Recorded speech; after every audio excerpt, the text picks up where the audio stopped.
we get them all? Okay. Councilmember Stewart, would you lead us in the pledge, please? Absolutely, I'd be honored.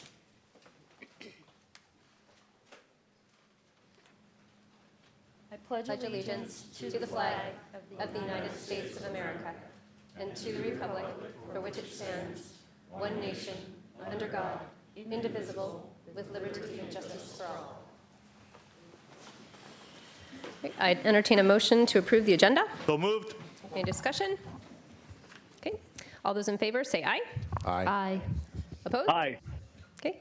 By a vote of 6-0, the agenda passes. Next, we will have public comment.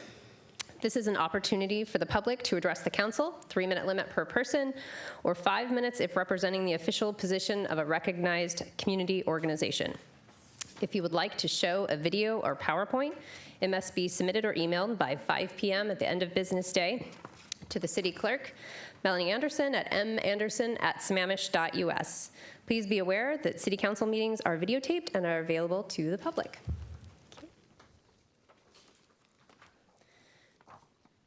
First up, I have Jennifer from the Lake Sammamish State Park.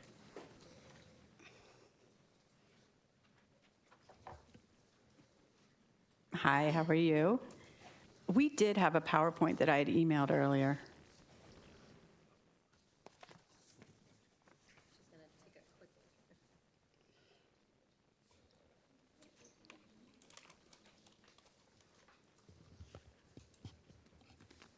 To the city clerk. Yes. Okay. Melanie? Yeah. Yes. It would have come from director@flssp.org. And we can do it without. We can also reverse the order if you want to let someone Sure, else go, and then sure. Melanie can pull it up. Does that work? Okay. I have Claire Del Shed.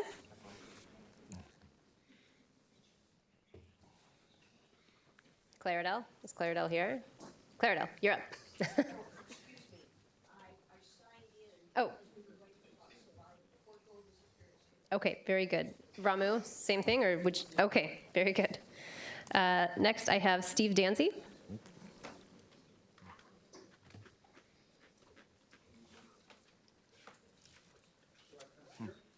Up to the podium, yes, if you can just give your name and address. I do.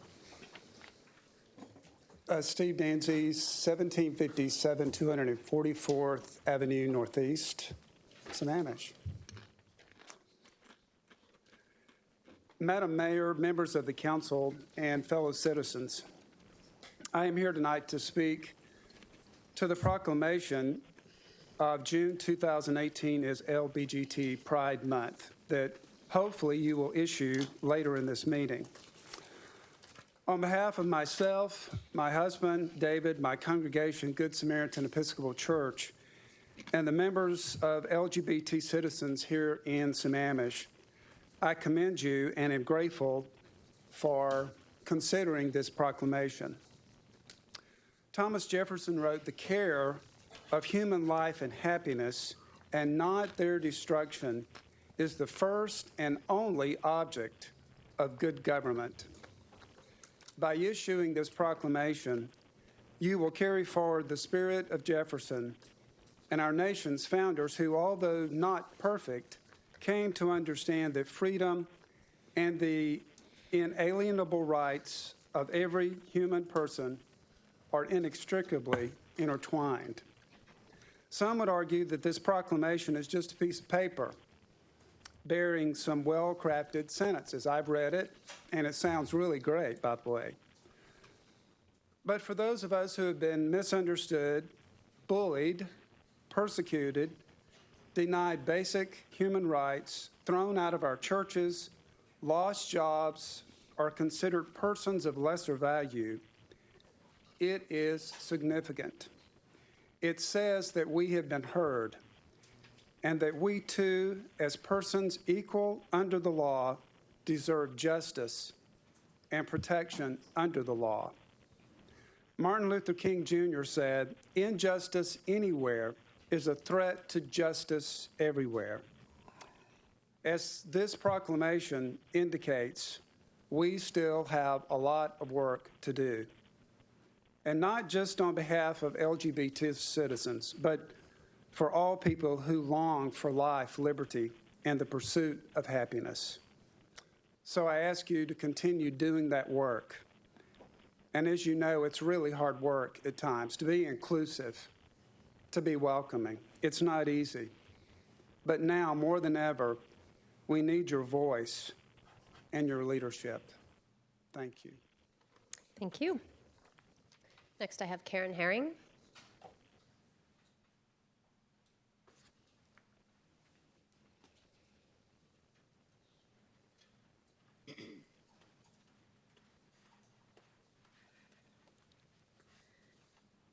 That is hard to follow. Karen Herring, 23684 Southeast 32nd Way. I know that the YMCA property is on the agenda today, and I'd like to ask again if we can purchase that property. I tried to send a video earlier because I was in the property. A hummingbird floated by me at one point.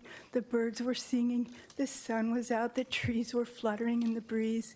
It was a beautiful little trip to that park and the trails on it. If we purchase the park, I believe we can use it for our stewards who would use it with the nature that is provided already. There's water, there's sewer, everything we need is there.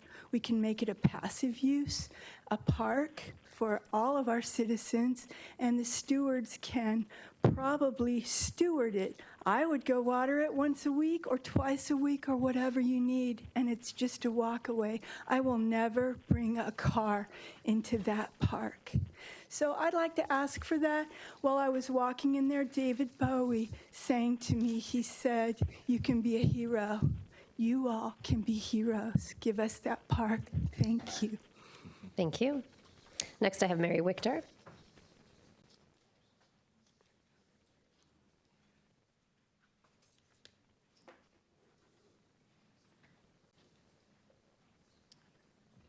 Hello, my name is Mary Wichter, and I live at 408 208th Avenue Northeast in Sammamish.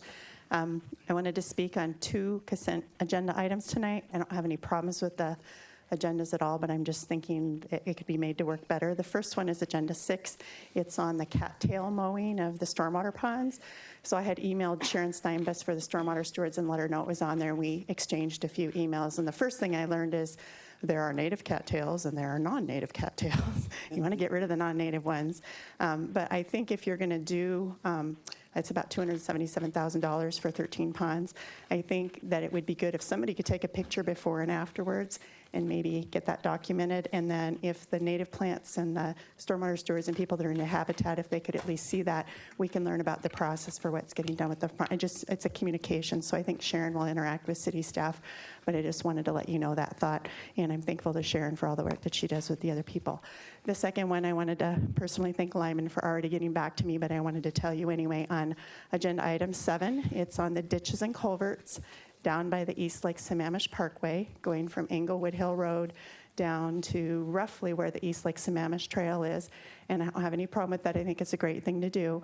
But as you're doing it, there's a Storm Bandit, which is a mapping thing, and there's asset management tools that the city says this is where culverts and ditches are and the sizes of culverts, and as they clean them out, I think they should use that information and audit it. Like, is it right? Is it missing anything? Is there anything that needs to get corrected? Is there something where the flow is shown the wrong way because it's pretty flat and you don't want to send the water? And then when you have that information, you need it because the East Lake Sammamish Trail, it was actually denied in January by the hearing examiner due to utilities. Sammamish Plateau Water had identified 66 sewer and water crossings. I know Tani Dalzell told me personally the other day, she's your senior stormwater manager, that there's a lot of utilities down there. And I know just for Zaccoose Creek, you guys are having like $135,000 difference just to figure out what to do to go around the sewer and water utilities. So you need to plan ahead for your utilities. And if the whole permit's getting denied on not knowing where the utilities are and they have to be in there at the 60% design, it's really important that you know where all your drainage is, you know the capacity of it, you'll know the condition because these people are actually going and fixing it, right? That's what the contract is for. And then when you have that all up to snuff, you'll be able to do stormwater planning. You'll be able to know where things are. And I brought this up before, and I've never been able to get staff or like somebody onto it. So since you're doing this project anyway, I believe it was the only bidder for the project. I don't think it would be a large thing for them to add, and it will save your staff having to go out and do field site visits. It will give them real information that can be put into the program that you already have. And I believe NPDES permit for your stormwater, I believe they require that you map, update, and keep track of those. And I think you also have to, every 2 years, you have to actually go and look at private areas and make sure that those drainages get maintained somehow. So just want to make it all work better, and that's my input today. And thank you again, Lyman, for getting back to me by email before the meeting. Thank you. Mr. City Manager, since I haven't seen my email and because this is sitting on consent, would you kind of update us? Yes. So as Mary indicated, we are going to be working with contractors basically to clean out systems, et cetera. So I've asked Public Works to look at the potential of utilizing their services to verify or audit the information that we currently have and basically keep track of it that way so we would know what we've got there and the condition. Perfect. Thank you. Okay, next I have Paul Stickney.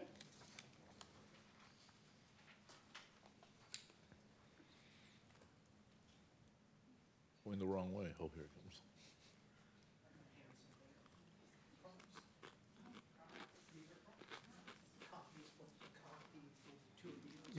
Wow, thank you.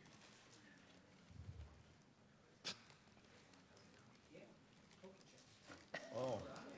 I thought there would be rules. Good evening, City Council members. My name is Paul Stickney. I'm at 504 228th Avenue Southeast. I have a couple comments regarding concurrency. And first, though, a truth. And the truth is that there are a lot of bad driver experiences and congestion in the city. It's true. But they are tied to two major ailments, and the current congestion are really symptoms of those ailments. And one of the ailments is that our housing supplies are unbalanced overall. We have a lot of large single-family homes which create a lot of trips, and not as many smaller homes which are much needed in our community in centers which do not create trips. Or I'm sorry, I got these on the mind. Trips. Now on to my concurrency comment. When we held, and we is the King's we, when we held our traffic project where Fair and Pierce came and they had that big 11 by 17 sheet and we got to put on the dots on roughly 10 topics from 1 to 10. I'm taking a little side trip off of that. I'm suggesting with these 20 chips that each of you have, that you place some of them on our 3 areas of traffic concern in the city. One is internal issues without school and without choke points. I'll spit it out. So how many of your chips would go on internal issues if we didn't have any of the choke points or school issues? How many would go on external choke points causing internal problems and on schools causing internal? For me, I would put 9 on the choke points, 7 on schools, and 4 internally. Why I mention this leads to the second part of my conversation. I suggest that we, and again the King's we, run concurrency in 4 ways. We look at all of it, what's on the ground today with congestion from internal, schools, and choke points. Then look at it with internal only, which we can do in the summer and partially, and then with internal and schools, and with internal and choke points. I think we should look at those results all 4 ways. The problems need to be solved, but I think analyzing them in those 4 ways would inform us as to which are the smartest and highest ranking order in the transportation master plan is to look at concurrency all 4 ways. So that's my comment. Very good. Thank you. Next, I have, I have a question. oh, yes, go ahead. Paul, I thought you had started off talking about 2 ailments, and I think I only had heard 1 ailment. Oh, yeah, I think you're right. The other ailment is lack of capital spending on roads over time. And I'll make this real short, but I liken it to the movie with Clint Eastwood of the good, the bad, and the ugly. And the part that is ugly is that we, again, the Kings, we haven't dealt with traffic and road problems on an equal capital basis to all of the other capital things that we have done over the years. They've sort of been kicked to the side like, Cinderella. And what's not good and what's the bad is that over our roughly 20 years of transportation impact plans, I'd say we've only done between 5 to 15% of those projects identified. So there's a huge amount that's undone that are causing a lot of our issues. But there's something that's really, really good. The city has spent a lot of its capital on wonderful things. We're in one, community center, the parks. There's a lot of good capital spending that happened. It just was not spent on roads. So a lot of our current issues are based on our housing stock that is out of balance and on past roads. Thanks. Thank you. Next, I have Anant Mitmal.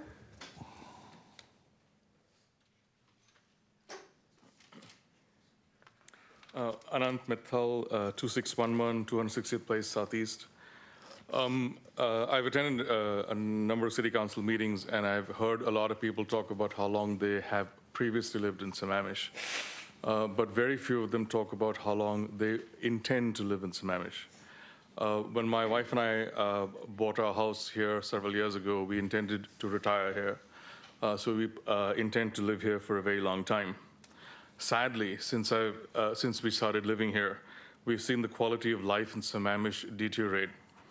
As lots of people are moving in, as the previous presenter pointed out, the infrastructure, the roads have not kept up with the folks who are moving in. So we have a situation where land values are going up, citizens within the plateau are looking to sell, developers are looking to come in to upzone, add more houses. That is absolutely inevitable. It is going to happen.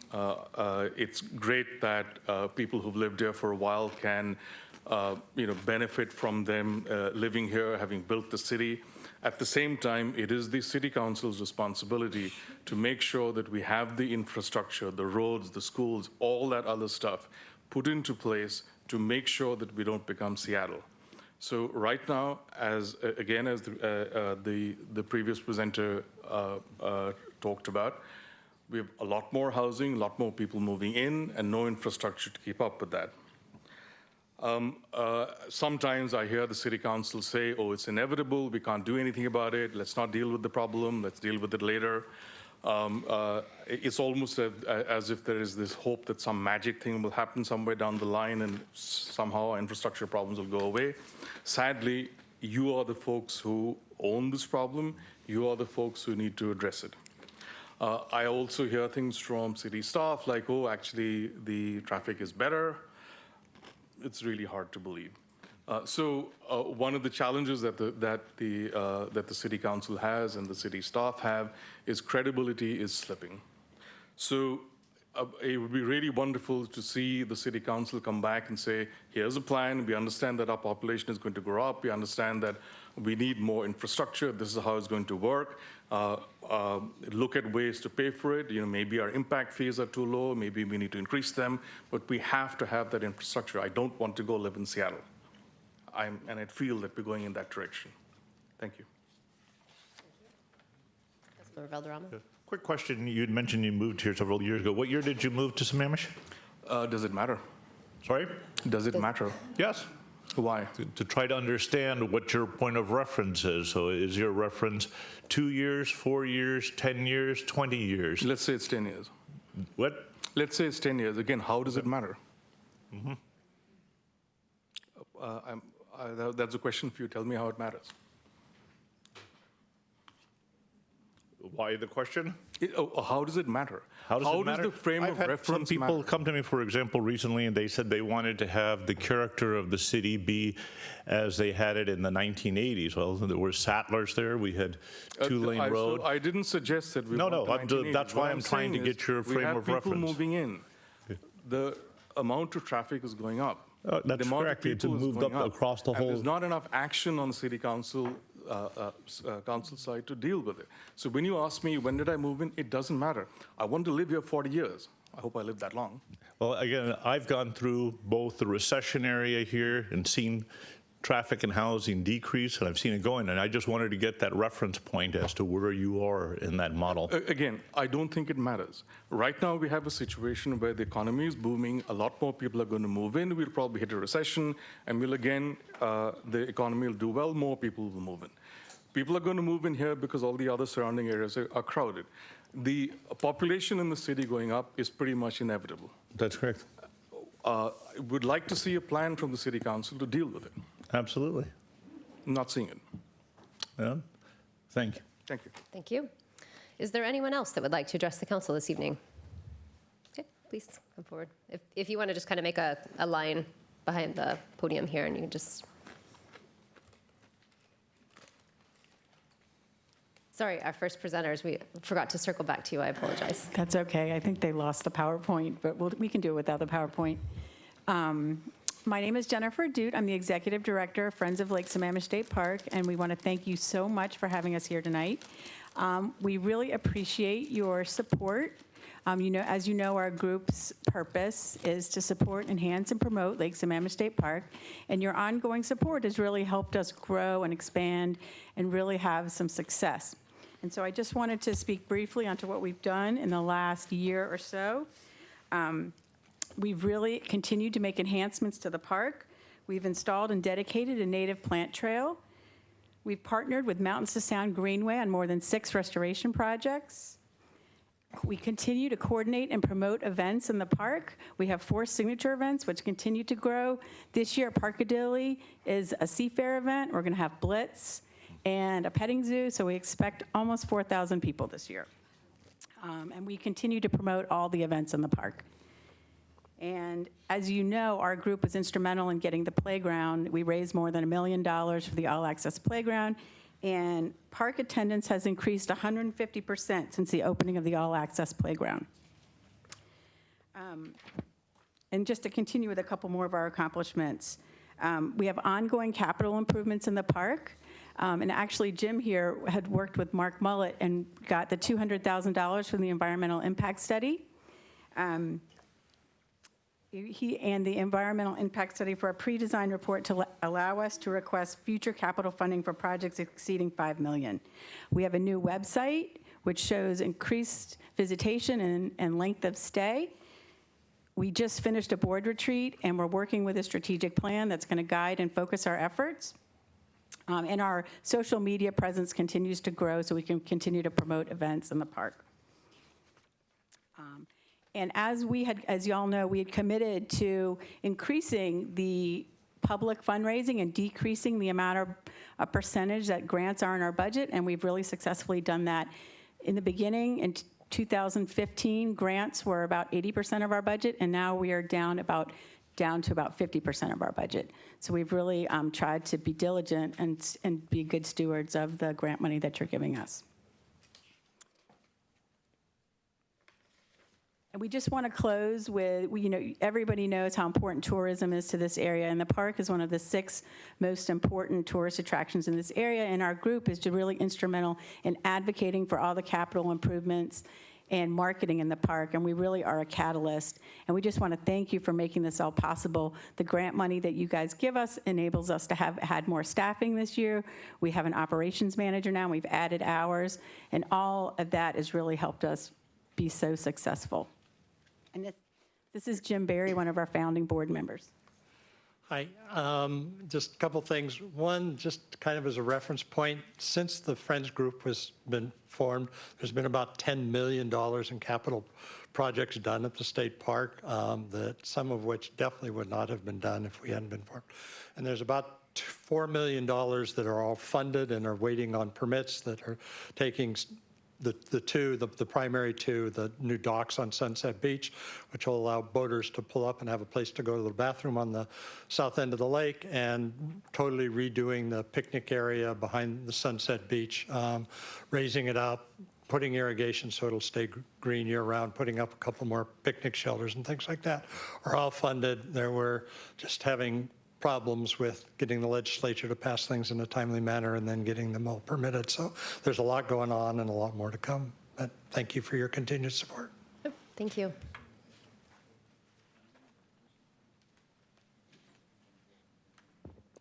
Hi, I'm Cheryl Hooper. I live at 2002 251st Place Southeast. I'm not as prepared tonight. Usually I kind of zoomed here from work.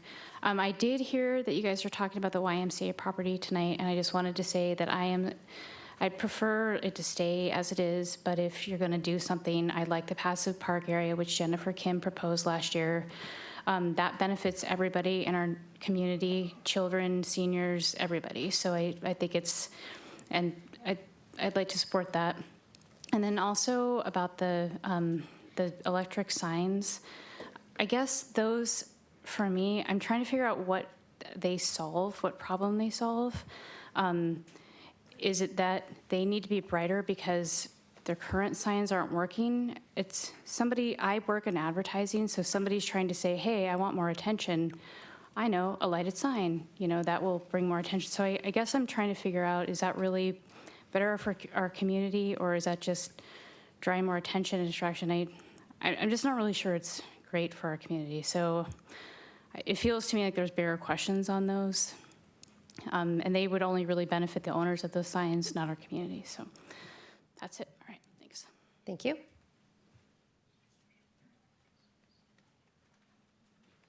Hi, I'm Liz Folland, and this is my daughter on that side, Dylan Folland. And we are at 2238 236th Avenue Northeast. And I am one of the founders and the president of Platopians for Peace. And my daughter is a member of the Inglewood Middle School GSA, which is newly formed last year. Platopians for Peace has started a GSA at the YMCA that meets monthly. And GSA is a Gender Sexuality Alliance. It is a LGBT plus youth group. So I know you guys are looking at a Pride Proclamation tonight, and we wanted to come in here and let you know that there's absolutely an LGBT plus youth community in our community, as well as an adult community. But both of our experiences with these two separate GSAs is that there are kids, 6th through 12th grade, who don't feel like home is a safe place, who don't feel like school is a safe place. They feel like their GSAs are safe places, which is important, but for the city to make a Pride Proclamation is a really, really big deal for them, and that's all we wanted to share with you. Would you like to say anything? I mean, I don't really have anything to say. Okay, that's okay. You can just say thank you. Thanks for listening. Thank you. Thank you. Is there anyone else that would like to address the council? Nope. Okay, seeing none. We will move to our consent calendar. So I'd entertain a motion to approve. So moved. It's been moved and seconded. Any discussion?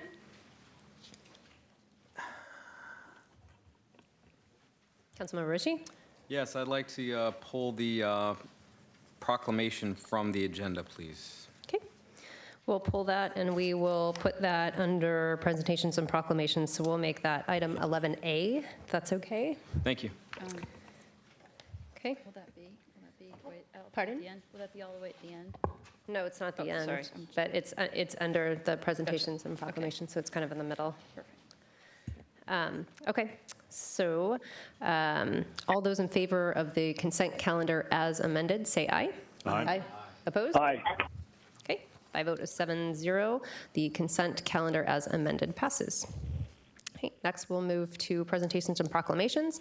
So our first presentation is the Sammamish Arts Commission Progress Report. Mr. City Manager. Thank you very much. We're very pleased to have members of the Art Commission here to give us an update on what they've been up to, et cetera. But I'll turn things over to Angie Fesser to make the introductions. Good evening, Mayor and Deputy Mayor, members of the public and fellow staff. While they're setting up, I do want to make a couple introductions this evening. We have Chris Jordan with us this evening, our Recreation Manager, and he's actually the staff member that's supporting the Arts Commission. And we also have seated way in the back 2 of our Recreation interns. If you 2 will stand real quickly, this is part of their internship. Alexa Lowry and Dylan Edwards will be joining us this summer to spend some time in the Recreation Department. So thank you very much and welcome this evening. Okay, so I just want to do a quick introduction. I'm going to turn it over. So my name is Angie Fesser. I'm the Parks and Recreation Director for the city. I'd like to introduce the Sammamish Arts Commission. I'd like to introduce the Sammamish Arts Commission with their progress report presentation tonight. Last fall, the city department supporting the Arts Commission transitioned from the finance to the Parks and Recreation Department. The mission and the work of the Arts Commission more closely aligns with the Parks and Recreation Department, and therefore city leadership thought it would be more appropriate for this commission to be housed within our department. The Sammamish Arts Commission is a working commission, which means they function more directly with program and project implementation compared to the city's other advisory commissions. Staff's role is to support the Arts Commission's efforts with promoting events, assisting with public art projects, and ensuring that the financial processes are conducted according to city policies. And now I'd like to turn it over and introduce Ramu Iyer, who is the chairman of the Sammamish Arts Commission, and his presentation.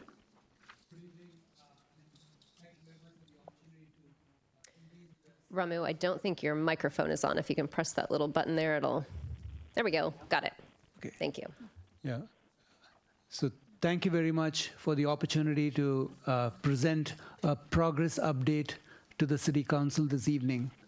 So on my right is Margaret Rosna and Claradel Shed, who are also commissioners in the Arts Commission.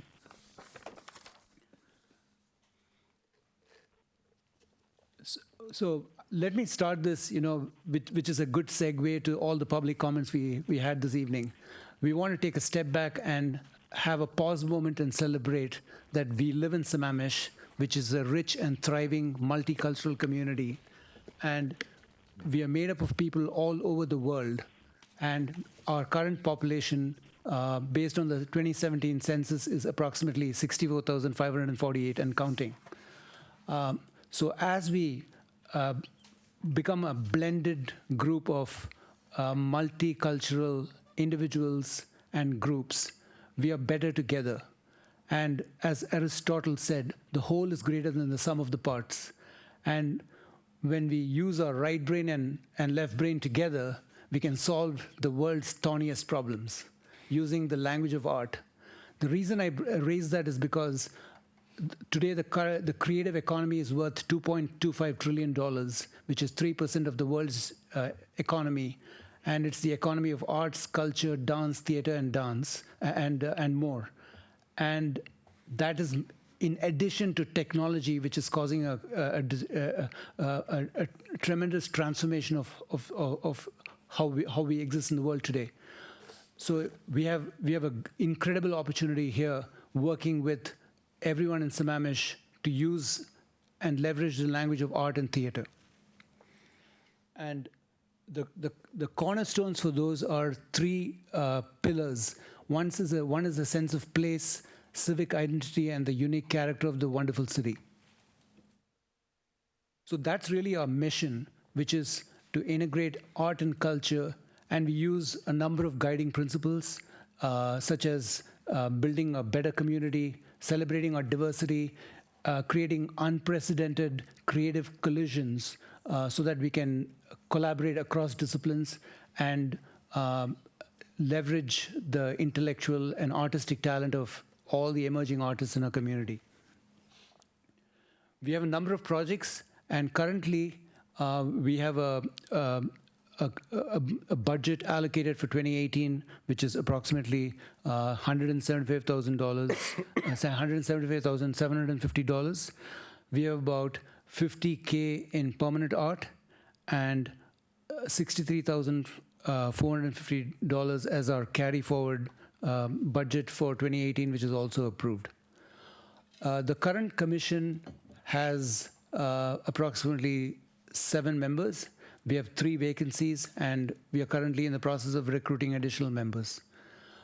There's a picture that I want to share with which has other members of the commission, and other members include Lou Gopal, Barbara Jersa, Preeti Joshi, and we recently had Lynn as well, who had to move to another opportunity.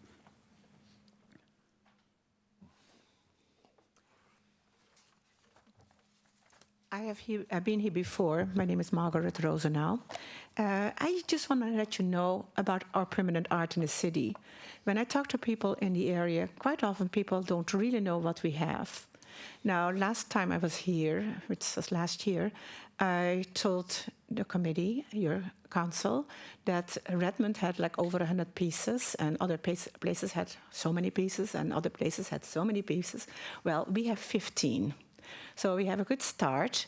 The first part started already in 1992. That's the totem pole that we have there on the picture. Then, of course, the second one is the conference, the sculpture that's right here at City Hall outside. It is gorgeous. And that one was put here in 2007. Then the 4 pictures on the bottom there, those are all the mosaic pieces that are also here at the plaza. And those are the 4 season mosaics. And then the rooster. I am not even sure when the rooster came into the park. I'm still doing some research on that. But I found out the rooster came from Redmond, and it was part of an advertisement situation. So we got that. And that's in the lower comments. Then the top part is the magnetic drawings that we got in 2008 by Nola Avienne, and that's in City Hall, also here in the lobby. Then we have Late Summer Quilt. That's the colorful picture in the middle. That came here in 2010, and that quilt was made by Ellen Ramiri. The 2 canoes, it's actually 9 photos and painting, and that is also here in City Hall, and it's done by Katie Haston, and it was here from 2011.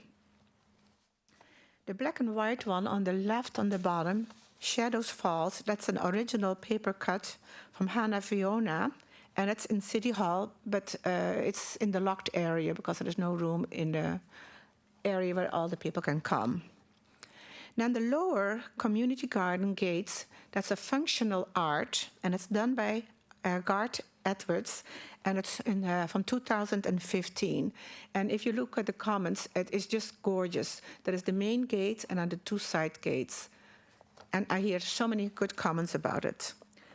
Then the birds, that's a metal sculpture by Michelle van Slyke, and it's right here outside this door in the Commons, and that's from 2015. And then, of course, we have the 4 roundabouts, and everybody has seen the roundabouts by now. We hear so many good comments. That is by Al Sode, 2016.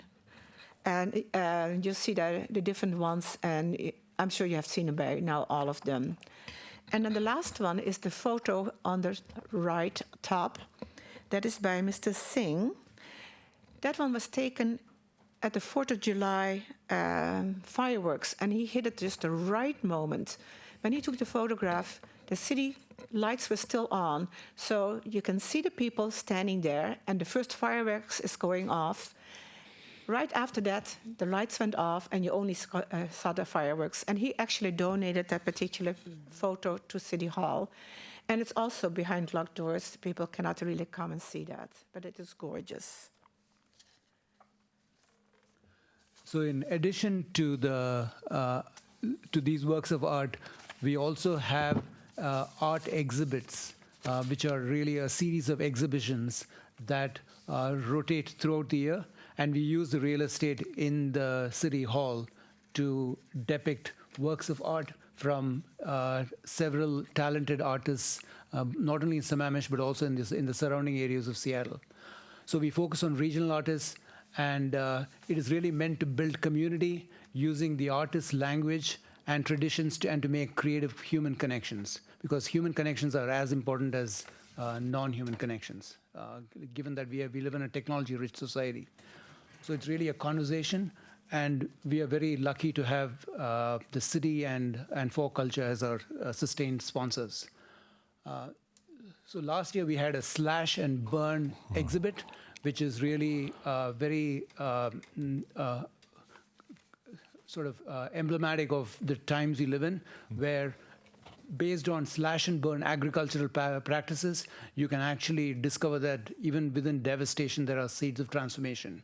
So we had about a group of 10 artists who displayed several works of art using the slash and burn theme. Artists such as Susie Wolf, Deborah Kapoor, Joseph Steininger, and Krista Mattison, among others, showed their works of art. In addition, just like the fireworks, Harshwinder Singh, he demonstrated his repertoire for photography by showcasing that both events, large and small, can be are symbolic for commemorating our freedom and community and family gatherings, and also inspiring memories yet to be made. So that shows how we can leverage our power of collective imagination. And also we were lucky to see some of the Japanese woodblock printing from Keiko Hara, who's a very talented artist in Walla Walla. She showed a selection of woodblock prints, and they have a rich tapestry of lyrical beauty, exquisite patterns, and rich colors.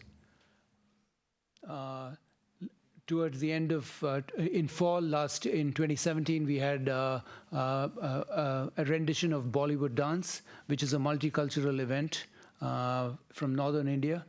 And several, there was a very interesting showcase of, a lot of costumes and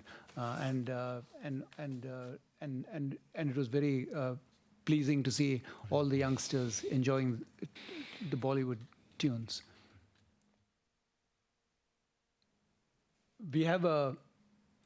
So we are continuing to build on the calendar of programming we have since over the last 10 to 15 years, and it has evolved and it has become almost a series of programs that are in demand. So we are building community, and we are being asked to do more. But our only challenge is, we only have so much manpower, and it requires planning, and also we have to identify our artists. So in the programs of this year, we have Special Arts Sammamish, which is aimed at kids and adults with special needs, and we have a number of events such as the Gen Thriller, Make It a Glass Day for seniors, Awesome Artists, which is really for both teenagers and adults, and then Holiday Classic Sing-Along. We also recently finished the Build It Lego event in February. We had the Teen Talent Show in March. We'll have the Shakespeare in the Park upcoming in July, and then the Bollywood Dance will repeat again. And we also have a number of works of permanent art. Similar to the 2017, Barbara is also leading and the hosting of art exhibits. We have Art of the Good Life, which just finished in April, which showed modern figurative subject matter with traditional mediums. And right now, what we have ongoing is Layers, which is on display until July 20th. And many artists are combining media from different sources to create new works not easily defined. So these are examples of what you never thought before, where we are creating things that are innovative that are yet to be understood. So we have artists like Phil Steiber, Alia Gupta, and Amanda Knowles who are displaying their talent. We also are very lucky to use the real estate in the city maintenance building to show some of the photography of Randy Ganulin. Hello, I'm Clara Del Shed. I'm going to speak on the utility box wraps. 4 years ago, I was here at this podium introducing what was then considered state-of-the-art technology, and I proposed that we would consider wrapping our utility boxes in art, but with a historical slant, i.e., where a box physically appeared, historical research would be done, and anything that occurred historically significant at that spot, we would obtain data, and the boxes would be adorned with pictures of people who had lived there, and there would be maps on the location. So this is how it works. So I met with, 4 years ago, when I proposed, there were a couple dissenting members of the council who said it was premature, so we shelved it, and the new council has asked, and last year's council had asked me to restore all my files that I had accumulated and to introduce the project again. So right now, I have been planning 4 locations. And the way it works is this. I worked with jurisdictions from Issaquah, Bellevue, Redmond, Kirkland, Snoqualmie. And they all urged me to definitely use the utility boxes rather than build kiosks or permanent structures, because the utility boxes were still there.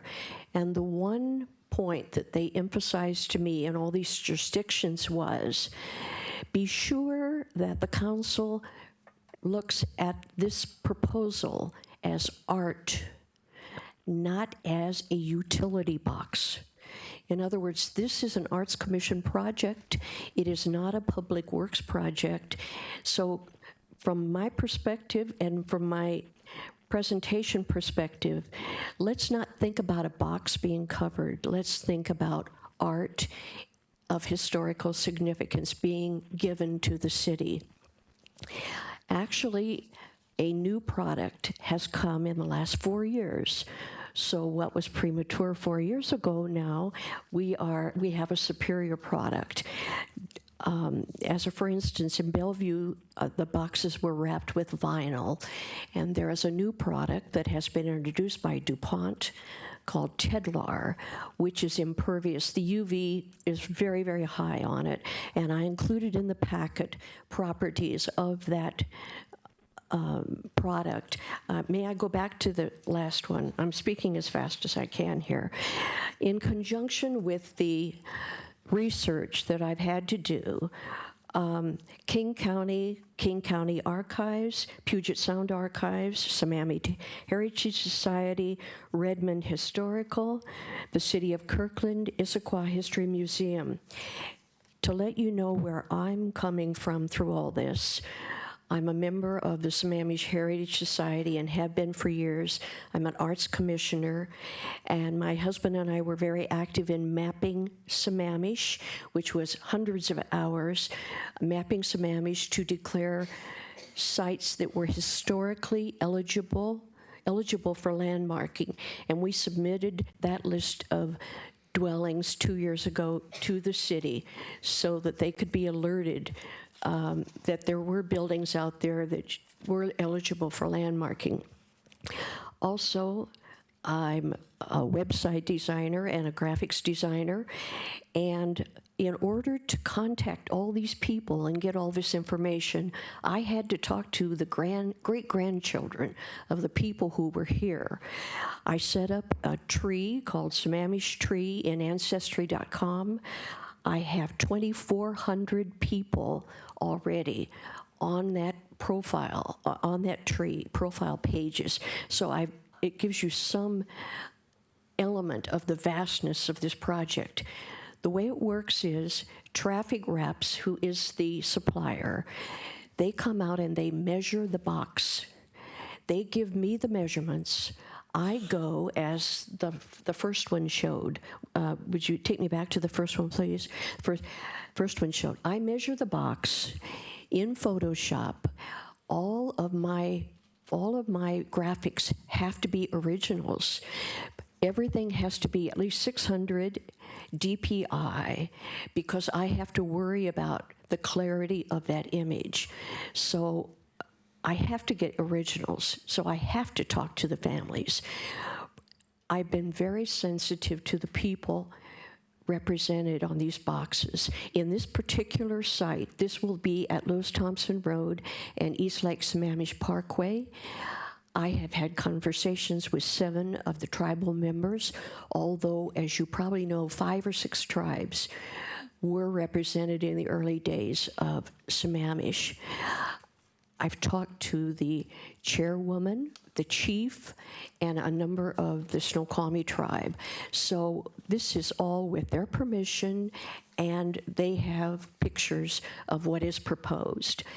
On the maps is a 1912, the boxes are wrapped with a 1912 map, as well as a current map of Sammamish. I have an asterisk and a "You Are Here." So what I've done is I'm creating a walking and a driving tour of historical Sammamish. After the boxes are wrapped, which is a very, very simple procedure, I will generate a barcode to include GPS, and that is affixed over the wrap itself, so people can scan that barcode, and it will connect to the Sammamish Heritage Society's website. So as they stand there, they will have much, much more information about what actually happened at that particular site. Introducing GPS lets drivers as well have the same information. I've even gone so far as to obtain cassettes of recordings of interviews that have been held many years ago. I can introduce MP3 files so people can stand there and listen to interviews of people who had lived on that very spot. This is the one at Lewis. These are proposed. None of the boxes are installed yet. May I have the next one? This is the site right across from Metropolitan Market. This was all coordinated with Metropolitan Market, with Norbert, who owned the Red Barn, with Norbert, who owned the caboose, with the Swen family, who owned all the property where City Hall now sits, and a lot of history. A lot of people do not realize that Sammamish, Inglewood, it was called a number, Wanahan, they were the leading chicken producer. As many as 500,000 chickens per year were exported out of Sammamish. It was the leading chicken farm in the state. The rooster, to which Margaret addressed, the Swin family had that rooster on a market in downtown Redmond, and just today I got a visual from the Swin family, and they know the rooster will be there, so that's to honor them. You can see the maps of what happened in 1912, so it shows all of the parcels, who owned those parcels in 1912, as well as a more recent map that says "You Are Here," so you have that reference. May I see the next one? This is the one to be located at the Safeway corner where the service station used to at one time house the Inglewood Grammar School. Across the street are the actual traffic boxes. This was Inglewood Grammar School, and I have obtained ledgers dating back to 1895. So I have ledgers of the teachers' salaries for $60 a month. I have teachers' contracts. And what I do is I create all of these files according to the size needed for the box. I send them to Traffic Wrap's designer. He knows exactly what I want, where I want it, the font size, the color size, the hexadecimal colors. I want all of his consistency. And so I just burned a DVD for this site, and it was 78 files. I send him PDFs, PSDs, and JPEGs. And then he calls me back, and we communicate. The next one, please. The fourth site is the corner of Pine Lake and 24th, which is the site of the present Discovery School, but the former Pine Lake Elementary School. I have the teachers' contracts from the school dated 1895. I have grade cards that I am putting on there for the kids who went to the school in 1895 up to 1923. I'm also honoring Pine Lake there. The picture that you're seeing, you're not seeing it here, it's on another side. A woman gave me, who lives on Pine Lake right now, and to my knowledge, she's the only living person who's lived on Pine Lake all of her life. She was 104. So that will be on the graphic as well. Okay. Just a little bit more here. In doing this, because I have so many websites myself, of course, I've had to be very sensitive to copyrights, disclosure statements, usage agreements, and personal permissions. And so I've obtained all of those. The only thing that the city has to worry about is when it comes time to wrap the actual box, we need our traffic engineer just to unlock the box. That's all involvement the city has to get into other than maintenance. He unlocks the box so that the edges can be properly wrapped. I inquired very, very closely about what kind of maintenance is required because I wanted to be sure I wasn't burdening the city. I asked about the PSI that these would take, and they said that as far as water force, if a fire truck moved in and they went right next to it, of course it could do damage. But other than that, these are to last a minimum of, the patent's only been out 5 years, but they say 5 to 10 years minimum. The wraps cost between $3,000 and $6,000 a piece, depending on how many boxes are wrapped. I showed you illustrations where there are 2 boxes involved, so those box installations will be between $5,000 and $6,000. Sometimes the locations will have as many as 4 or 5 boxes. And Issaquah just shared with me 2 weeks ago that in the Highlands, where the hospital is, they had 5 boxes, and I think they wrapped 3. Issaquah has 23 of these boxes right now installed. And just for your information, in Sammamish, we have 25 traffic lights. And so not all the traffic lights will warrant this kind of an installation. But as I say, the only thing that we impose at all on the city is to have them unlock the box.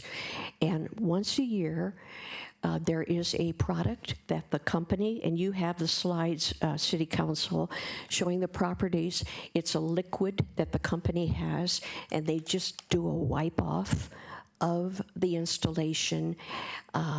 There's no maintenance at all required. I ask about graffiti, and the cities have told me that the graffiti has lessened after the introduction of these wraps. Also, in creating this walking and driving tour, Traffic Wraps tells me that it is the only project of this magnitude in the entire United States. It is a totally new approach to utilizing the Traffic Wraps. I have 4 more budgeted for 2018. Those locations are Klahani, Sadler's Store down at the QFC, 212th and East Lake Sammamish Parkway. Everybody calls it Snake Hill, but I will tell you, when you talk a totally different language to the people who grew up there, that is Sunderhoff Road or Frog Hollow. Monaghan does not have a traffic light. King County has approached me in conversation. Down the road, they would like to put a structure there. And we have so many Monaghan pictures. They would like to work with us to have a huge display there. The other one is the Camp Barn down here on 228th. And I'm working, in fact, today I just got a package from the great-grandson of the people who had the first post office here and the first service station and the first grocery store located at Inglewood Hill Road and East Lake Sammamish Parkway. So there are 2 boxes there to be adorned. So if I hope I have, the school systems in Sammamish have approached me, and they have said there has been a real void in teaching the children history of Sammamish. Would I please consider setting up a program with all of the schools, elementary and middle, to conduct these children on a walking historical tour. And since I do have access to, in my membership with the Sammamish Heritage Society, I would call in some of the people who are certainly very well versed, and we could, I think, establish a fun thing to tell the children. I got a picture of 228th 3 days ago from a Swen family member, and it's all dirt and it's all trees. When my husband and I moved here 32 years ago, there was one stop sign, so I can relate to the young lady who talked about electric signs. Wow. Okay, Margaret. Are there any questions? Do you have any questions, or do you wish to, after she's through? Question? Oh.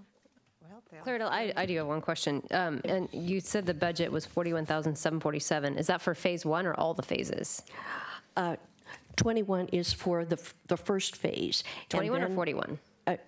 41, that's for the first 8 that we've allocated. Okay. But I just got measurements for 2 more.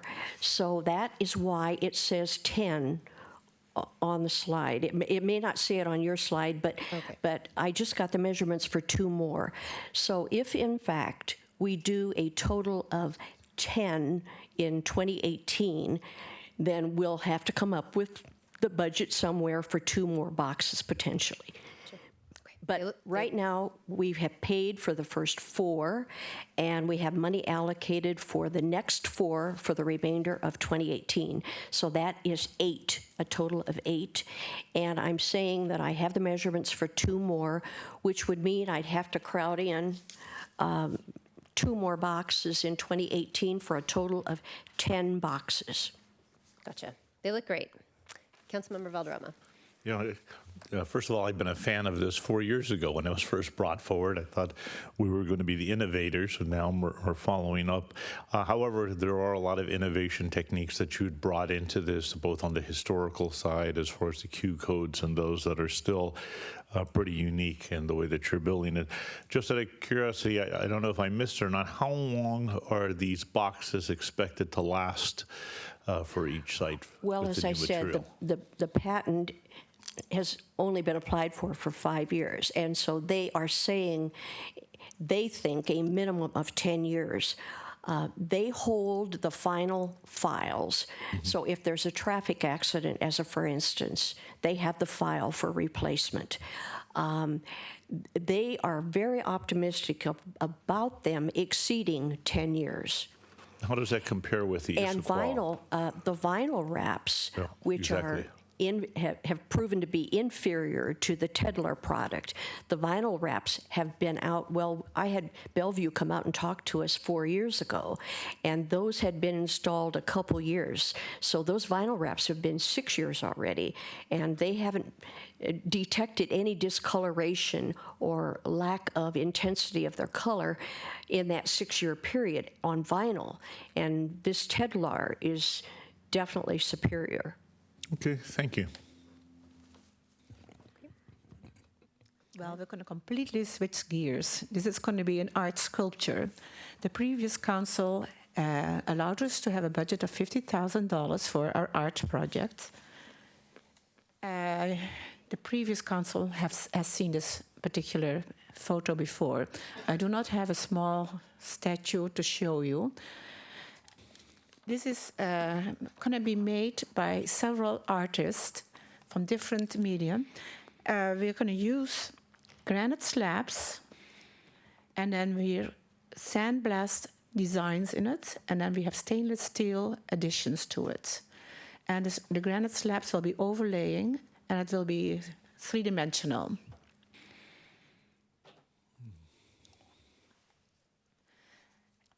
The previous council, I gave a handout about all the symbolism on it. And if the new council would like to have a copy, I can send it to them. It's 2 pages long. It is wonderful.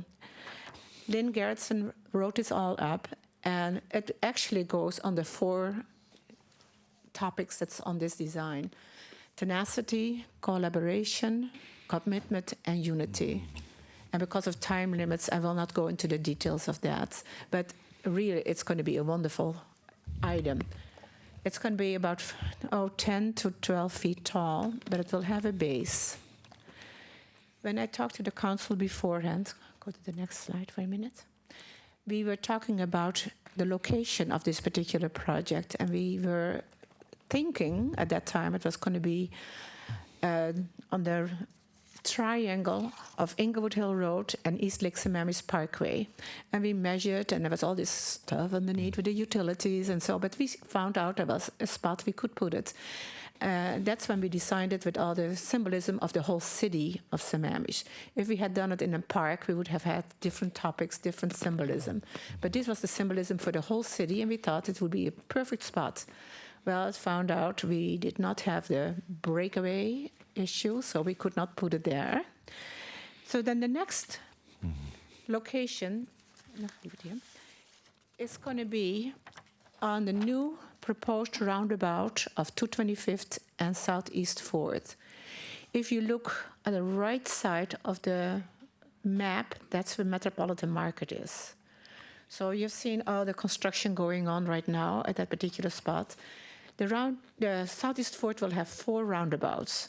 So the major one that you see in the red square is where we're going to propose to put this particular sculpture. Then we're already thinking about the next roundabout to put some items there too. But this particular sculpture is going to be there. It will be probably a little bit off-center because of the utilities underneath, but the artists are going to work around that.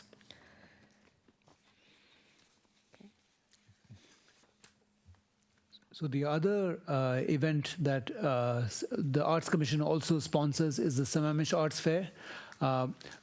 After some deliberations with the champion for the Sammamish Arts Fair, which is Muriel. We collectively felt that the City Arts Fair had outgrown its City Hall space.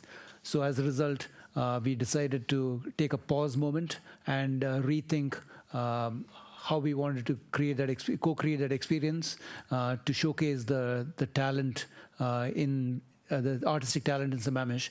So we are considering 2018 as a gap year, and we are forming an advisory panel to refresh and develop a roadmap for 2019. The venue for the 2019 Arts Fair, Sammamish Arts Fair, will be in CWU, and we expect that it will serve as an incubator so that we can encourage and create awareness to build more community. And also let artists release their creative capital, both in Sammamish and the East Side. Well, this is the Sammamish Art Commission dream. It's not only the Art Commission dreams, but it is really from the whole city. I've talked to many people, and a lot of people and a lot of groups have contacted us. They say, we have an Art Commission, we would like to have these different things in our city. The top part is, it's not in the order of priorities, it's just an order that I picked. More permanent art. So we are getting the utility boxes, we are getting the other sculpture, but there should be more permanent art. And there are so many places here in Sammamish, especially in the new commons, where we can put a lot of permanent art. Then, of course, we dream of more art programs to fit everybody in our city. And then, of course, if you were on the council last year, you know my little talk about 1% for art. At that time, I showed a matrix of all the cities around here in King County and on that has a 1% for art. Some of them have a 1.5% for art, and some of them have 2% for art. And the 2%, well, we're going to go for the first 1%. Is of the capital budget. So that's the part, and you probably are familiar with the capital budget. And then we have, of course, our dream of a community center, an arts center. Something there where we can have performance arts, we can have artists in training, artists in residence, any art groups, any type of art. It doesn't have to be one particular art, it can be anything. And we need the city council to help us out with this. Yeah, so the business case around this is that arts is a language that requires both if you look at human communication, right, there is verbal and non-verbal and communication. Non-verbal communication requires physical space, and that's 93% of the human communication. So 7% is only verbal communication that allows shared understanding. So art is a medium for shared understanding. So if we leverage that data, we can sort of creatively harness the physical infrastructure that artists need to express their creativity, and in the process build community, and we can really become part of this creative economy even more, so that Sammamish becomes a destination both for artists and everybody around us. Do you have a question for one of us? Well, I'd just like to say thank you very much for your effort. I want to offer our thanks to you for that, and also celebrate your success. Thank you. You folks have run wonderful programs, and we look forward to many more. One thing I did want to point out to the council is that we did improve the lighting very recently in the gallery here, and it's been very well received both by the artists and the Art Commission. So very pleased with the work that you all do. So thank you. May I also thank the council who attended our most recent endeavor with Central Washington University, the Audubon Photographic Award exhibit that's going on until the 22nd. Thank you very much. It's so important because we are so community focused on the Arts Commission. It's very rewarding, and we are very grateful when our council members appear to encourage us to do greater things. Thank you. Thank you. We have several questions up here. Councilmember Stewart.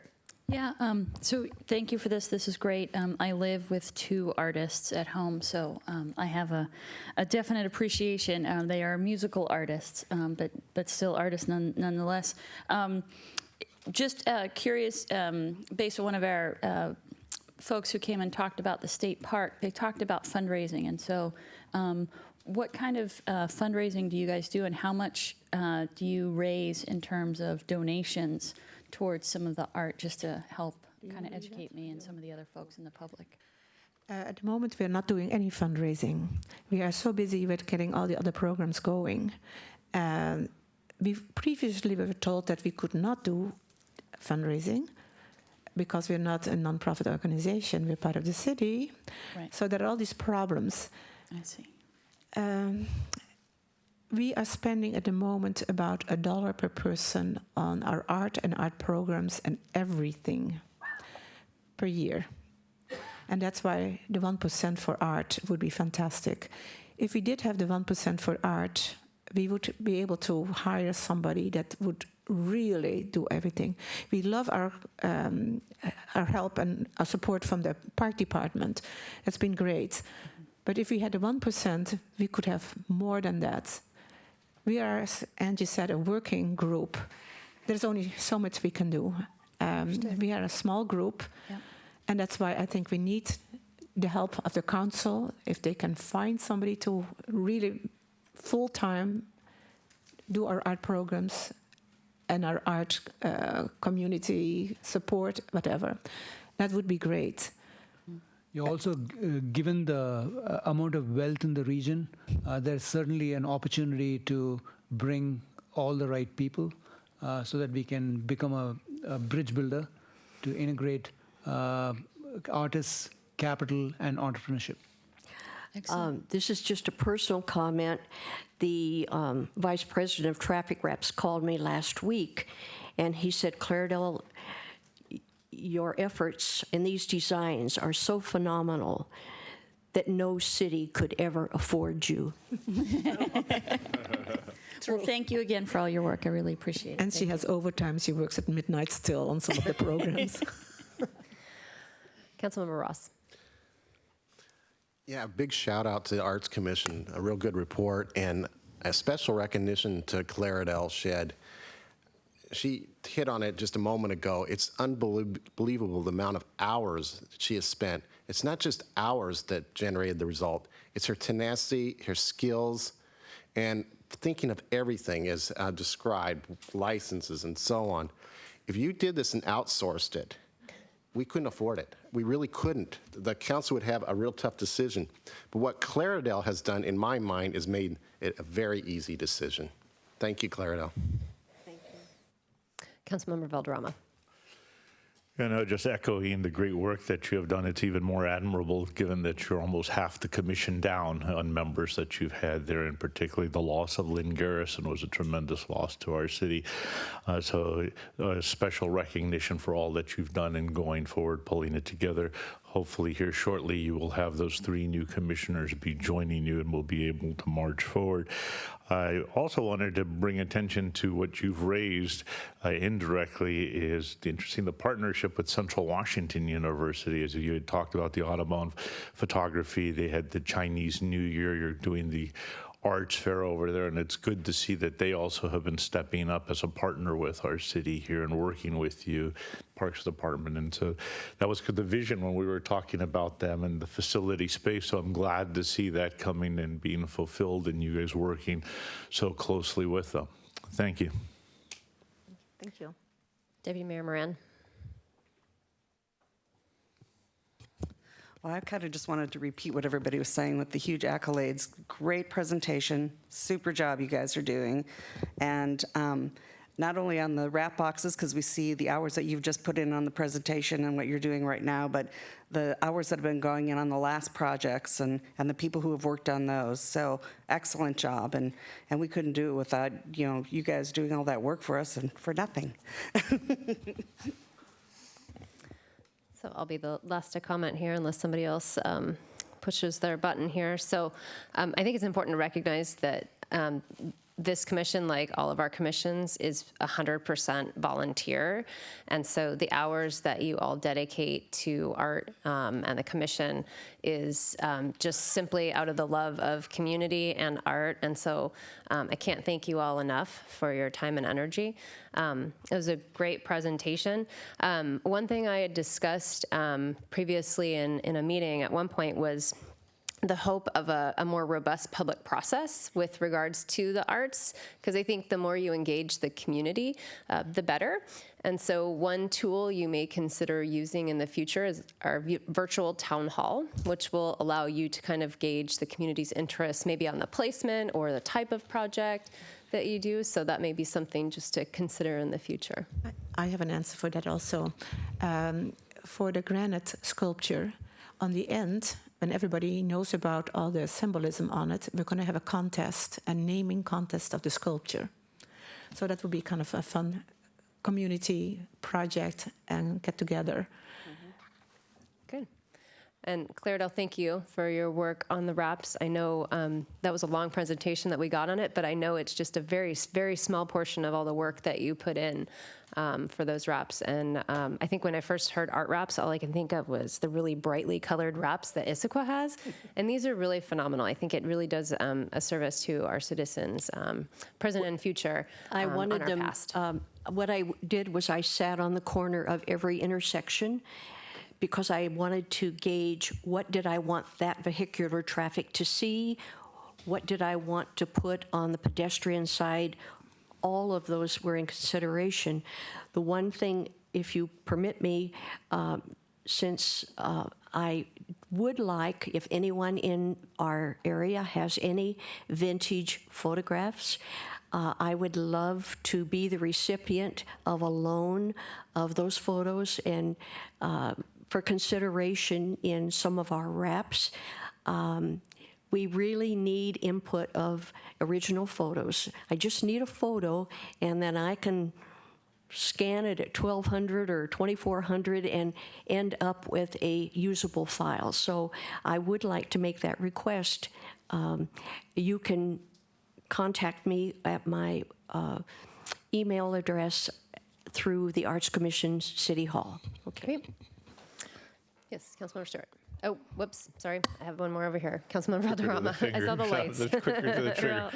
Hey, one thing that occurred to me is some of these projects that they currently have, and you were talking about the virtual town hall, can't we put these on Channel 21 so that when people turn to Channel 21, they can see some of this artwork that's both currently installed and that are coming into the future?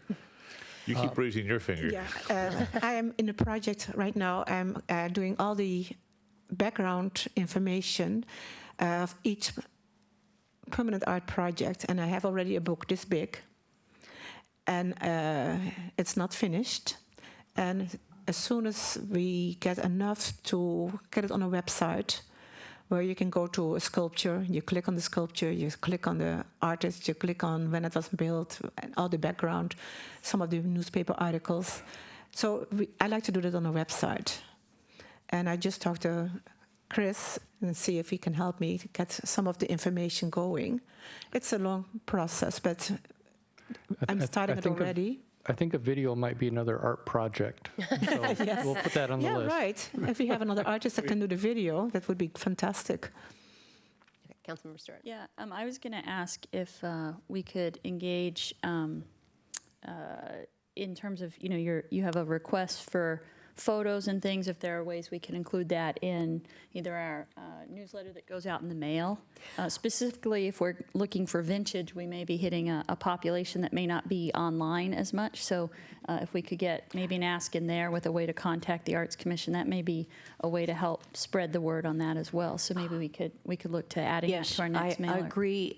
I propose to write an article for the city newsletter and maybe show one of the proposed designs, and I can ask in writing for the people to contribute. I think our propose to do that. communications manager is in the back of the room, and and I've seen her taking some notes. So thank you.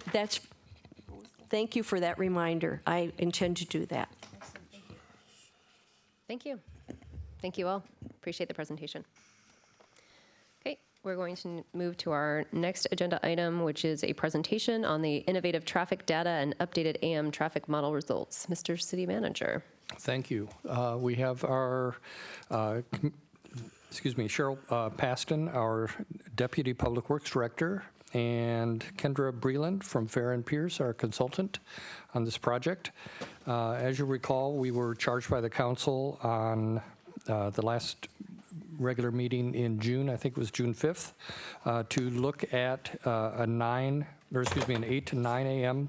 Model in comparison, and give the comparison between the 7 and 8 time period.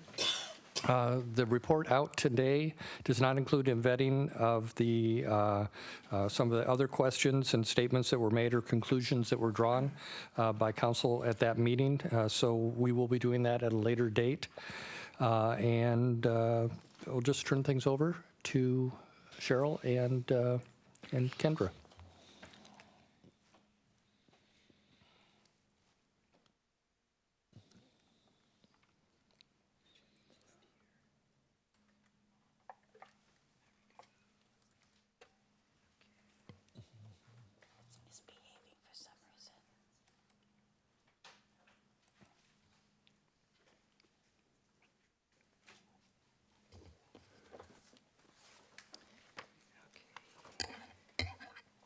Thank you, Mr. City Manager. Good evening, Mayor and Council. We're back again. Again, Cheryl Paston and Kendra Breland from Fair and Pierce. We have just a couple of slides to talk about, again, the innovative data and then the model analysis that you asked us to run for the 8 to 9 a.m. on all 43 concurrency intersections. So we'll go over that information. Again, if you have questions, please just interrupt us and we'll answer questions as we go along.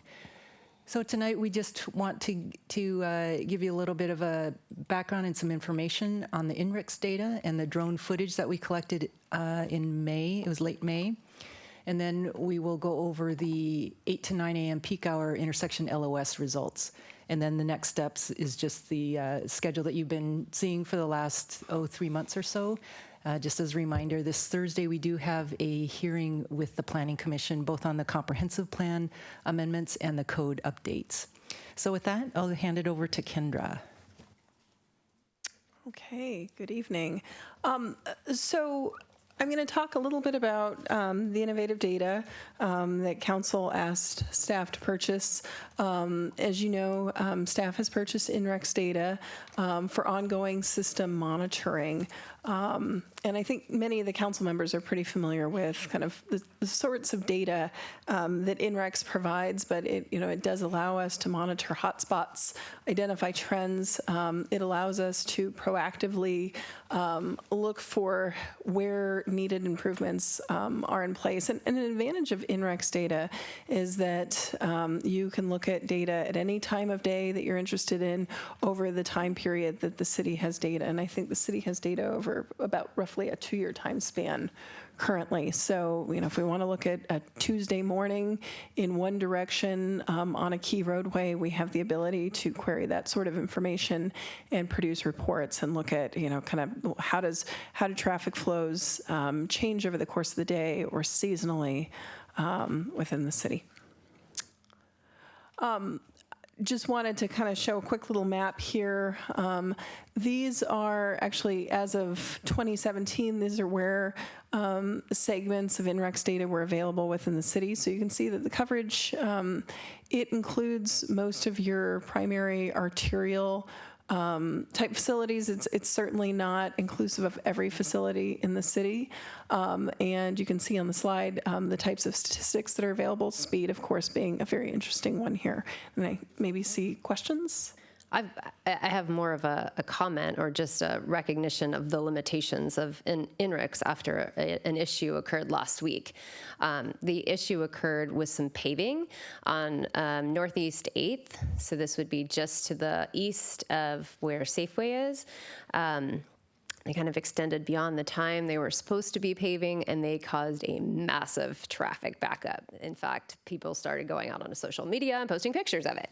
I happened to be in the Safeway, and I couldn't exit the Safeway because it was literal standstill traffic. It was so stacked you couldn't actually get out of the parking lot. So I quickly jumped onto my phone because I have the INRIX app on my phone, and INRIX said it was fairly okay. So I asked Steve if that matched what the city's data was. And the city's data said there was like this average speed of like 15 miles an hour, which I thought was interesting because it did not match the reality on the ground. So there are limitations even with INRIX that I just want to make the council aware of, that it doesn't necessarily give you the reality of any given situation. And INRIX data is granular down to the 1 minute. So the fact that it didn't show what was actually going on the ground is an inherent limitation. And I think a limitation that you've kind of hit on there is the average nature of it. So while some folks are waiting to get in that queue, other folks are rolling along. And so INRIX is kind of showing that average experience, and potentially it's not reflecting as much somebody who's trying to get out of the Safeway as much as someone who is moving in that queue. And it may not feel very fast, but they might be moving at 15 miles an hour. That's fast enough that, and there's enough cars and they're closely stacked that it's hard for you to get in. And at the same time, INRIX is kind of capturing that there is some progression there. Yeah, it's interesting because Northeast 8th is 1 lane in each direction. And I think the photos that we saw and what I saw was literal standstill traffic. I mean, you couldn't get out of the Safeway because the cars literally could not progress forward. And yet INRIX still showed yellow instead of red, which I just found irony in. 228, that might be able to understand because there's 2 lanes. So it doesn't capture the right lane where the people were trying to turn right, but they were capturing the through lane and averaging the 2. And I think, Mayor, you raise a very good point, that with data, with the model, with many tools that we use to do analysis, and I'll limit it to the engineering side, there are limitations to everything. And there's not one tool, one piece of data that's going to answer all of your questions. And we'll talk a little bit more about some of the limitations of the model as we have already, and we'll discuss it again. But that's a great point to make, that there are limitations to most things. Councilmember Stewart. Yeah, so a couple of questions. One, when INRIX does an average, do we know how they do their averaging? Are they averaging over 15-minute, 30-minute, hour segments? And then the other question I would have is that backup, how long did that last, right? Was that construction there for an hour? Was it there for an extra 5 minutes? No, the actual construction. I don't know how long the construction was, but the backup was probably around an hour. So I think that's important for us to understand all of those variables to know, again, what kind of data we're looking at. And then the other thing to keep in mind would be, do we want to build our traffic around anomalies, or do we want to build it around the norm? Because in my understanding as an engineer, we tend to build around the norms unless you're building an airplane or a building that needs a factor of safety where you build beyond the norm. And I'm not trying to minimize traffic impacts, but that was clearly an anomaly. It would be like if there was an accident, do we widen a road to 5 lanes in case there's an accident that blocks 4? I just want us to be smart about, again, how we're going to focus our resources on building out the infrastructure in the smartest way possible, and not focus it on what happens when there's an anomaly, like a company is doing construction when they're not permitted to do it and they're not supposed to be doing it. So I think my point was the limitations of INRIX, not trying to change something about concurrency based on that. My point is that the INRIX data failed to show the reality on the ground. So it could, Could get my question answered. Do you guys know how it does the averaging? I don't know if you know that on the spot, and I'm sorry to put you on the spot. I'm not 100% sure, but I think the granularity is what shows it. So you can show whether it's average to 1-minute segments, 15-minute segments. I think there's a 5-minute segment in there as well. You can also do it by hour. But I asked for a specific minute because I had a picture and I had a screenshot of my INRIX. I was just trying to match them up. So I asked for a very specific, very granular data from INRIX just to see if it matched reality. In terms of how they average the data, we will have to ask them. We haven't gotten into it to that point, but we can certainly find out. Okay, I'm going to continue on.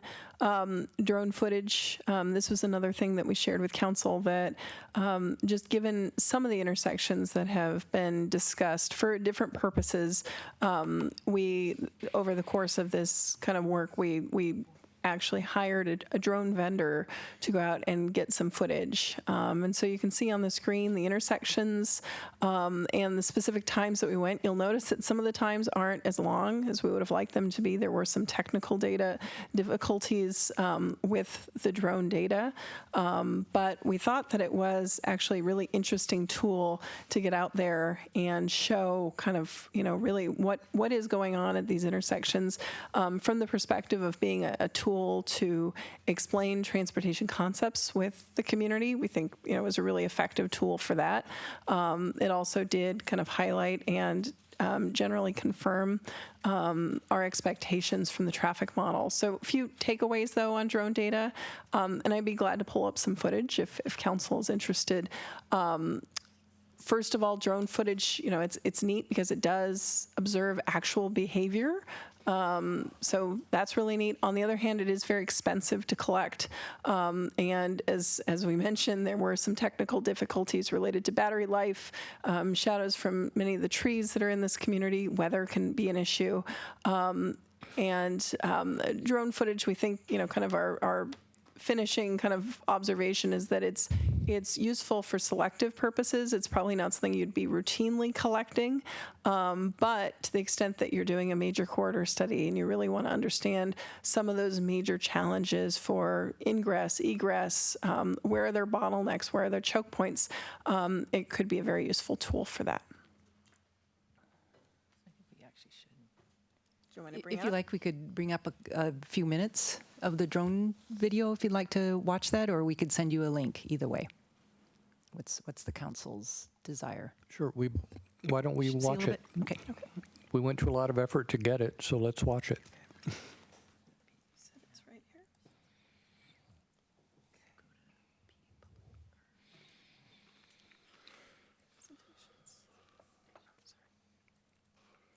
Sorry about this. Just if you can give us a moment.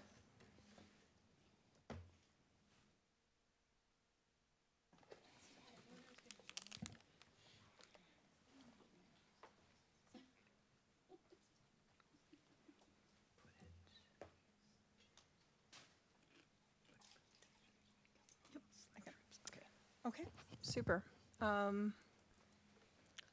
So I think probably just do 37th maybe, this intersection. And then 244th. Okay. So we thought we'd show a couple of intersections that have received some discussion. Sorry, we haven't worked on this specific machine, but it looks like it's going to operate. Here we go. You have spelling issues. Oh. And one of the real frustrating pieces about drones, there are actual laws that specify where we can put a drone up in the air. You can't bring it up above 400 miles an hour, or 400 feet. Probably can't go 400 miles either. You cannot bring it above 400 feet. So that was a limitation on how far we could look at some of the cues. Although, if I had to do it over again, I'd probably have the drone vendor, if you were looking, actually have him fly along the corridor, which we found. It was interesting, and we have other time periods as well, particularly for this intersection. I think we've got almost an hour and a half of data. But it was interesting to observe kind of the issues where we have queuing, where we don't.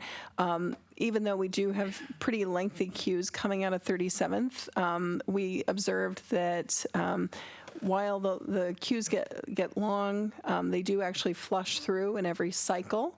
And we talked to Stephen Chen, the city traffic engineer, and he shared how traffic signal timing had been changed at this intersection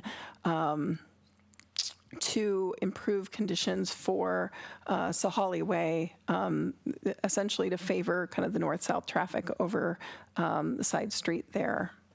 So I'm going to let these cars kind of flush through this intersection, and then actually I'll go to another intersection that we thought had actually really interesting findings. It probably won't shock anyone on the council, but good data to share. So I'm going to move over there. So Inglewood Middle School has received a fair amount of attention. So I'm going over to our select clip of Inglewood Middle School.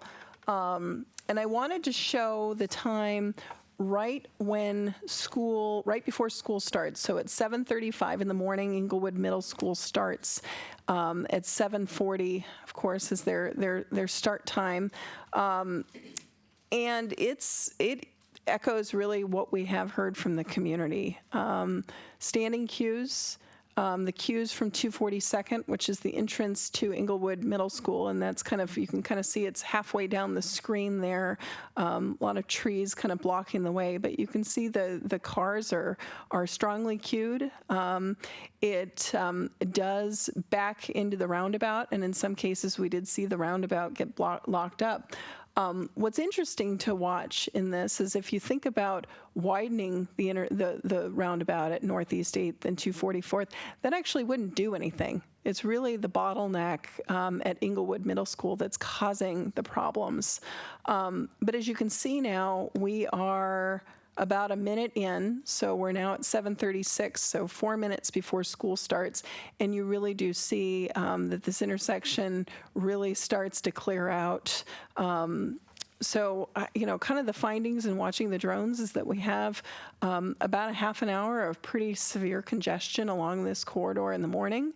But as soon as school starts, clears right up and the system works pretty well. That's not to say that the issue isn't valid. It's not to say that, the frustrations of the community aren't valid. But what it does point to is that it's really not much of a capital solution. It's really an operational solution, and working with the school district, that's going to be, our most important tool for addressing the congestion issues in this area. So that's kind of our show and tell of movies for right now. The last bit after the drone data that we wanted to share with council, and sorry, I'm trying to get back to presentation mode, is the question that we were asked at the last meeting. And I'm waiting for this to showing up on my screen.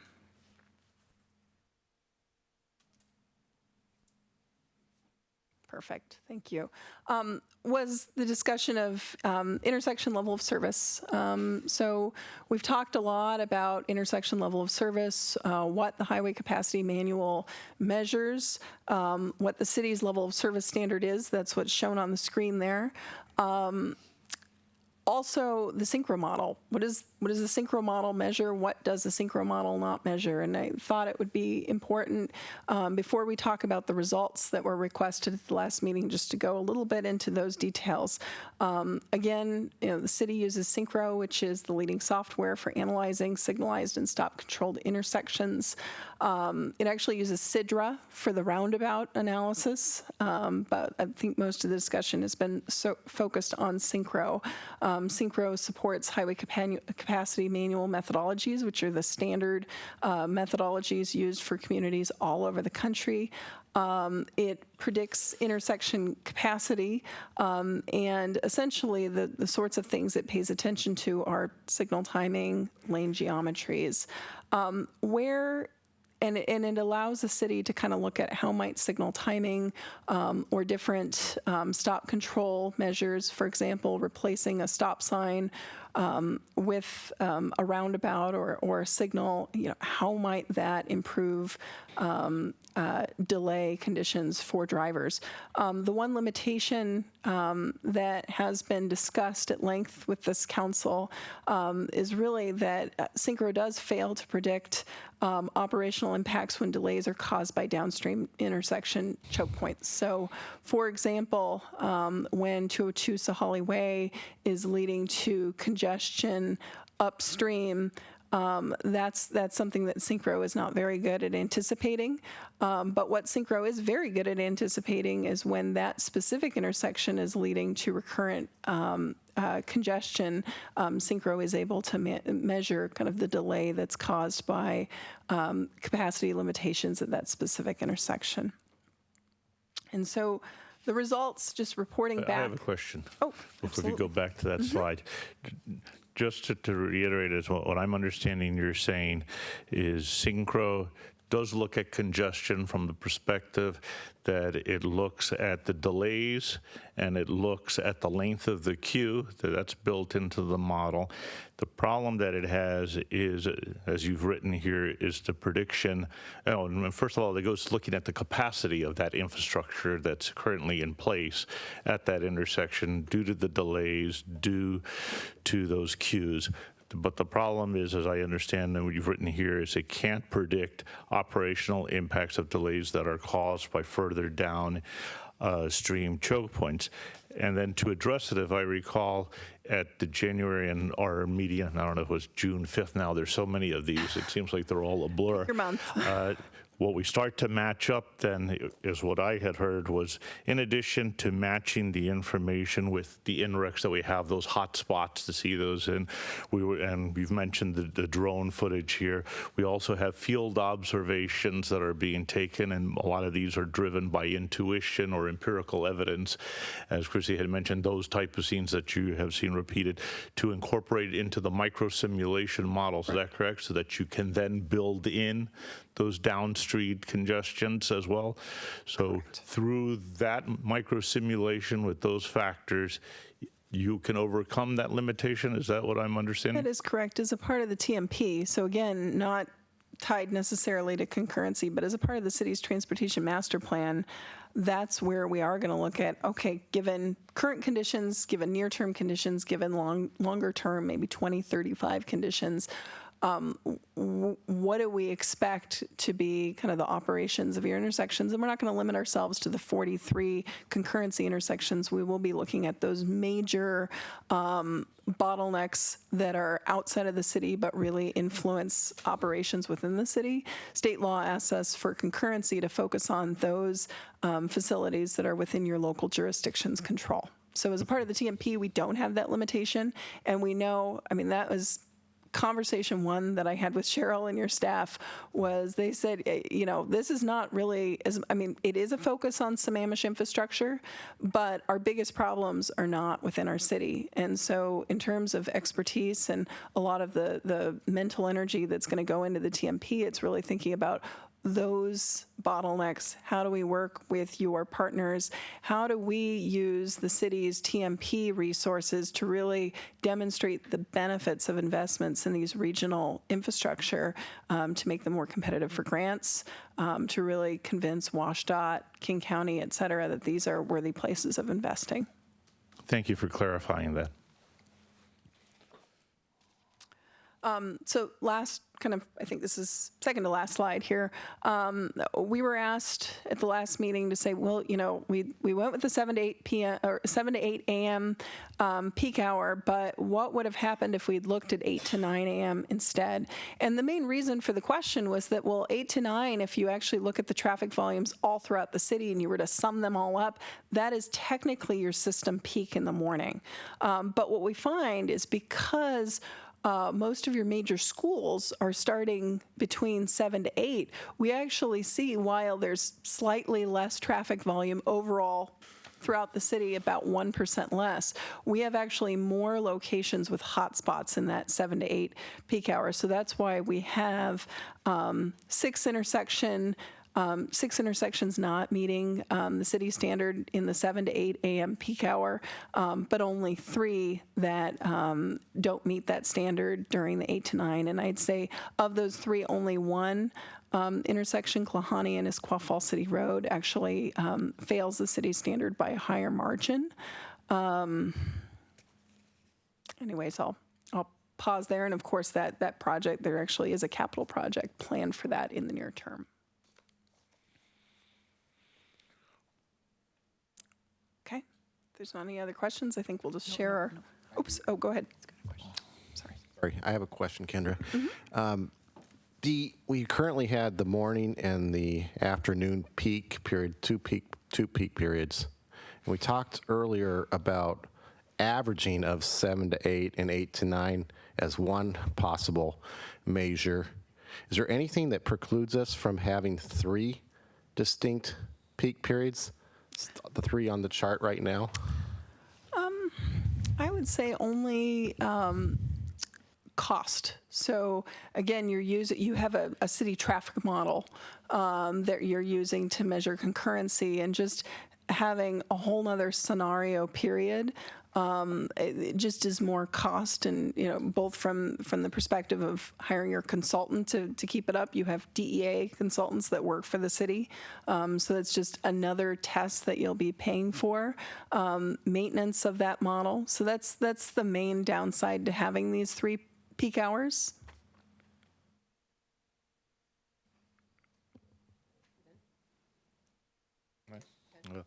And then on the flip side of the cost is what would be the benefit of it. We had talked about that there was a 1% difference if we combine the two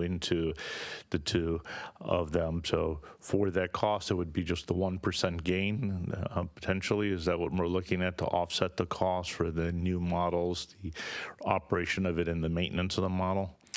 Well, it varies from intersection to intersection. I think this is really a policy choice for the city. If you want to maintain 3, that's fine. I think our analysis so far has bared out that by doing a 7 to 8, you're catching all of the issues and you would be programming all of the capital.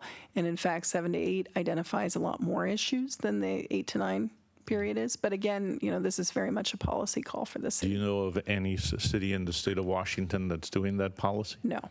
Thank you. Councilmember Ross. Yeah, just a follow-up question. As far as the morning school and then the peak time frame in the morning, I know we asked you just to do the existing modeling and not forecasting future, but with the full penetration of the town center, 2,000 plus units, which is projected to be light on school, that the peak hour may change potentially, where 8 to 9 may be more failures than is currently listed. Is that fair to say, or an assumption? Or I know we don't have data to analyze that, but is that a legitimate concern?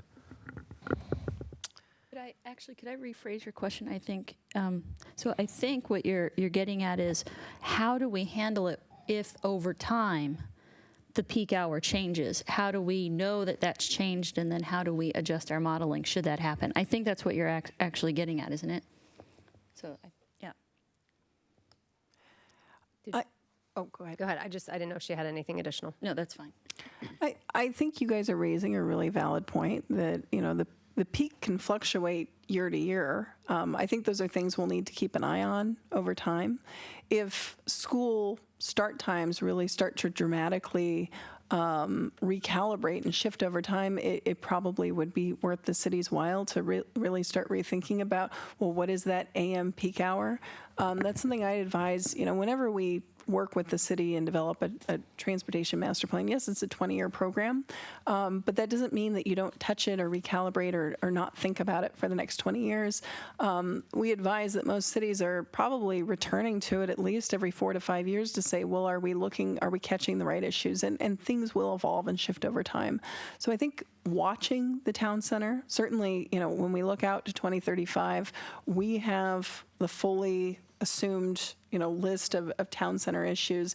As we're doing the transportation master plan, we could certainly look at some different scenarios and try to sensitivity test that very good question that you have.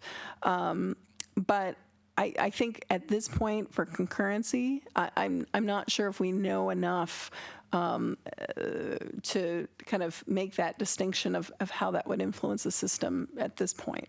And I'm sorry, I do. I think that on this very, I think that we talked about that as a council already, and that's why we made the decision to not include the actual hours in the comp plan amendments, but to put that into the ordinances so that if we needed to change them, it would be easier.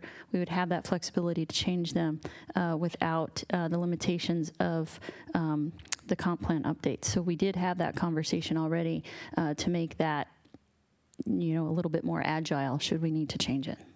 So I want to recognize the fact that we have Councilmember Hornish, and I don't have anything up here to indicate if he's said he's. Tom, are you there? I just don't want to. I am, but I've got no comments. Okay, if you can let Lyman know if you've got any comments. I don't want to ignore you, but I have no. All right, I appreciate it. If you've got a comment. Okay, I'm clear up here on the. Okay, one topic or one item that I'd like to mention as it relates to town center. When there is development in town center, one of the things that we will ask as Public Works is to do further traffic analysis, traffic impact analysis. It's not just concurrency. It goes much further beyond that. So that is a way that we would catch that. So a more stringent analysis was being requested. It would be more stringent than just concurrency. Okay, thank you. So I think if I can, just since there aren't any other lights up here, is I think one of the other limitations of Synchro that wasn't listed on there was that it doesn't know how to handle standstill traffic, and so it assumes it doesn't occur. And I think that's a hiccup when we're looking at 37th and Sahali. It's unfortunate that the drone video didn't show behind the intersection, because in the videos that I've shared with the council, that's where the problem is. And I think we're saying now in the true system peak that we now have I think it's 13.8 second delay, if memory serves.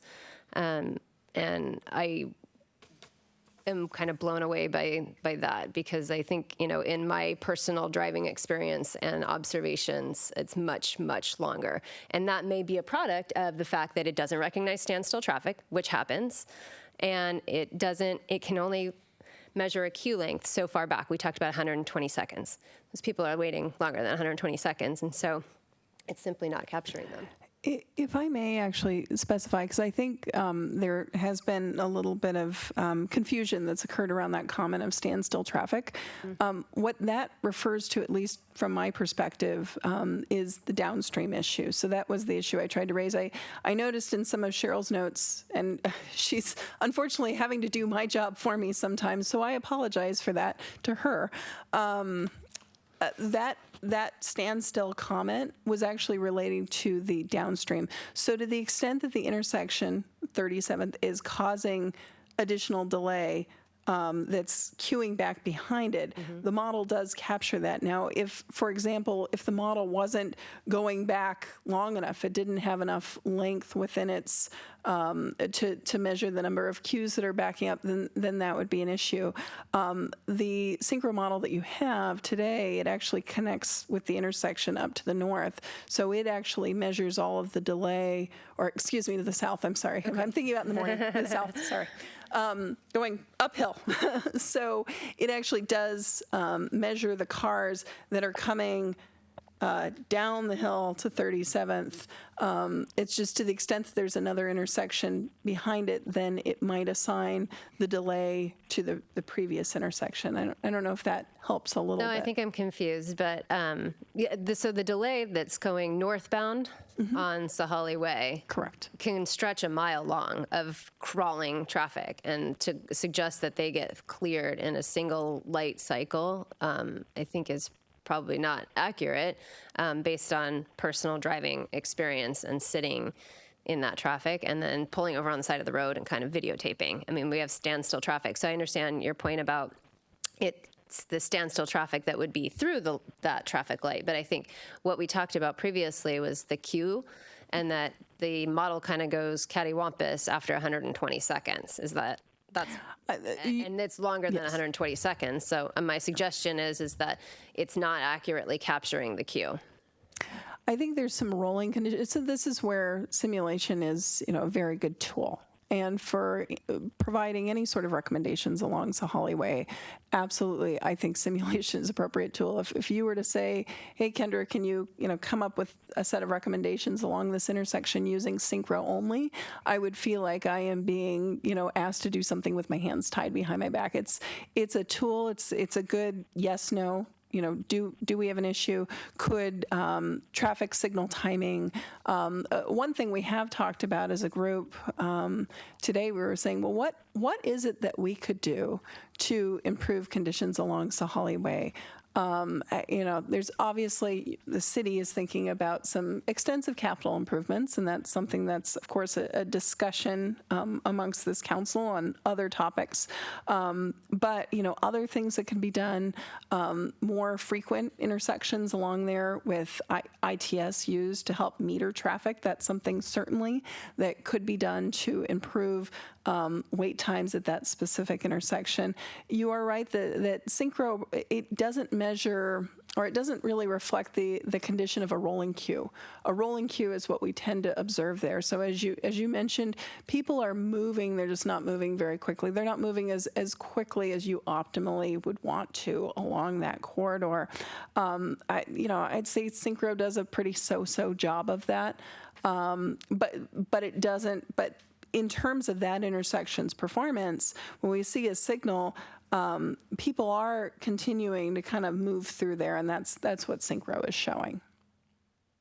Okay, Councilmember Valderrama. Yeah, to that point, for the rolling queue, would it also, through the micro simulation, be able to be incorporated into the models by taking in that information as we start seeing it, whether through empirical evidence or through the hotspots, or that to be able to build it in to augment it in how we utilize the model? Yes, simulation modeling, you can build, they're data hungry. So simulation models can be built to provide a very accurate representation of conditions that are occurring along Sahalee Way. And the interest in terms of building a really accurate model, which you would use a tool called VISSIM, VISSIM, to build that sort of analysis. It can really help you to accurately replicate what's going on today. That'll help you to test different infrastructure improvements and see how they would improve those conditions today, remove bottlenecks, et cetera. What I would caution is that the more detailed and the longer your corridor is, the more investment you're putting into it. But for when the city is making millions of dollar decisions about whether it's going to widen a roadway one way or the other, or add a signal here or there, it can make sense to put that level of rigor into the analysis. And understanding when the representative, is it David Evans, that's the name of the firm that was here? He said the first thing that starts to guide you is your intuition that the traffic isn't matching onto it. And then that's when you start to look at that INRIX data, the field observations, and start to bring in and then do those micro simulations to incorporate it and pay the bills. And that will be done as part of the TMP process. Correct. Thank you.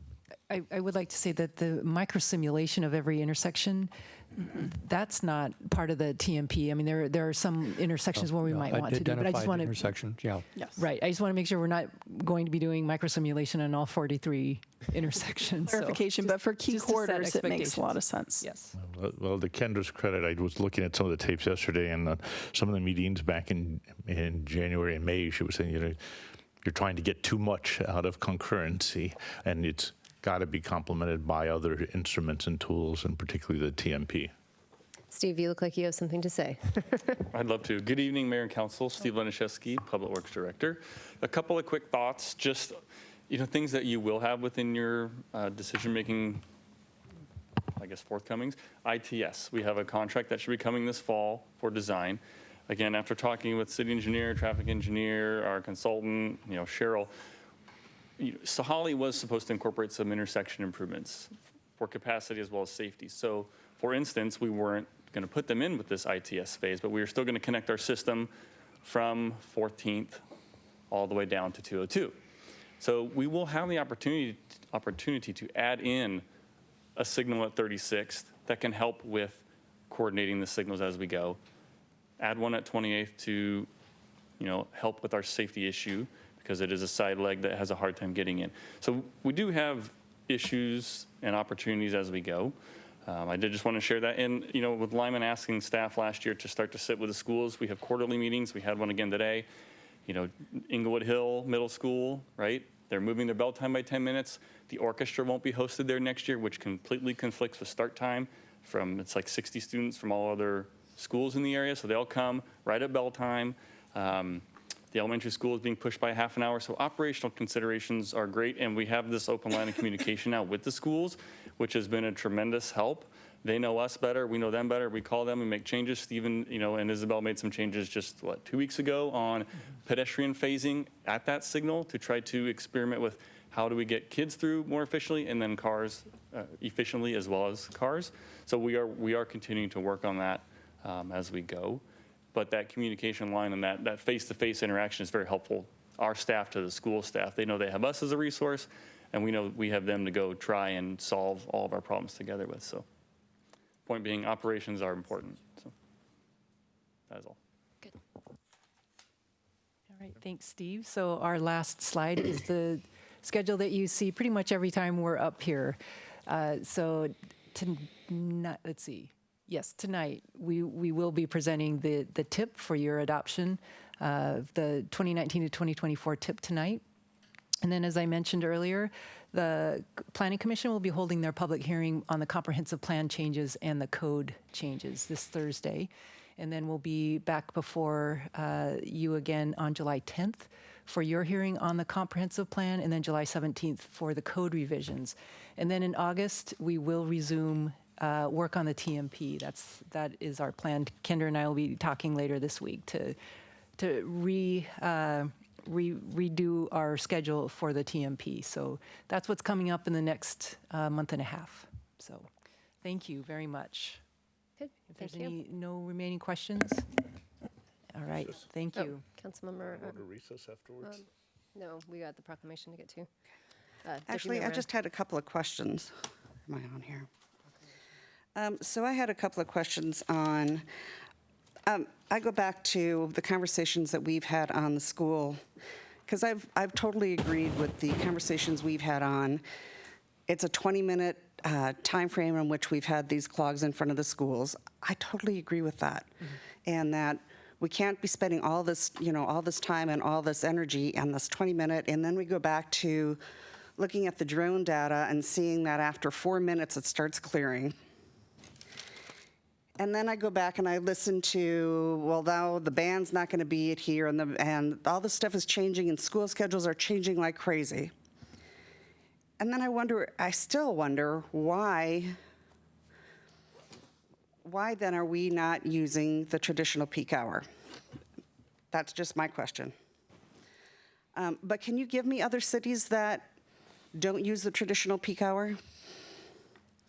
Well, I think, by traditional peak hour, I think you mean the maximum hour in the model. Peak hour. That's an interesting one. I don't have a formal answer. I'll say there's a lot of different cities that pick kind of different hours than you'd kind of expect. I'll share one. I worked in Sequim, and their peak hour is from, I think it was somewhere between 12 and 2 p.m. And the main reason is that it's a community that it's 75% of the people are 65 years old or older. And so they found that the busiest time of the day for them was when those folks are out getting lunch by 5 to 6 o'clock at night. No disrespect to any of the residents. Many of them are already thinking about going to bed at that point. So anyways, I think peak hours vary by community to community, and the point of a peak hour is really what is the time when your system is most stressed. And one of the things that we found, and it was through kind of the additional rigor that was done here, and I appreciate it was really through conversations with council that you really opened our eyes to the severity of issues around schools.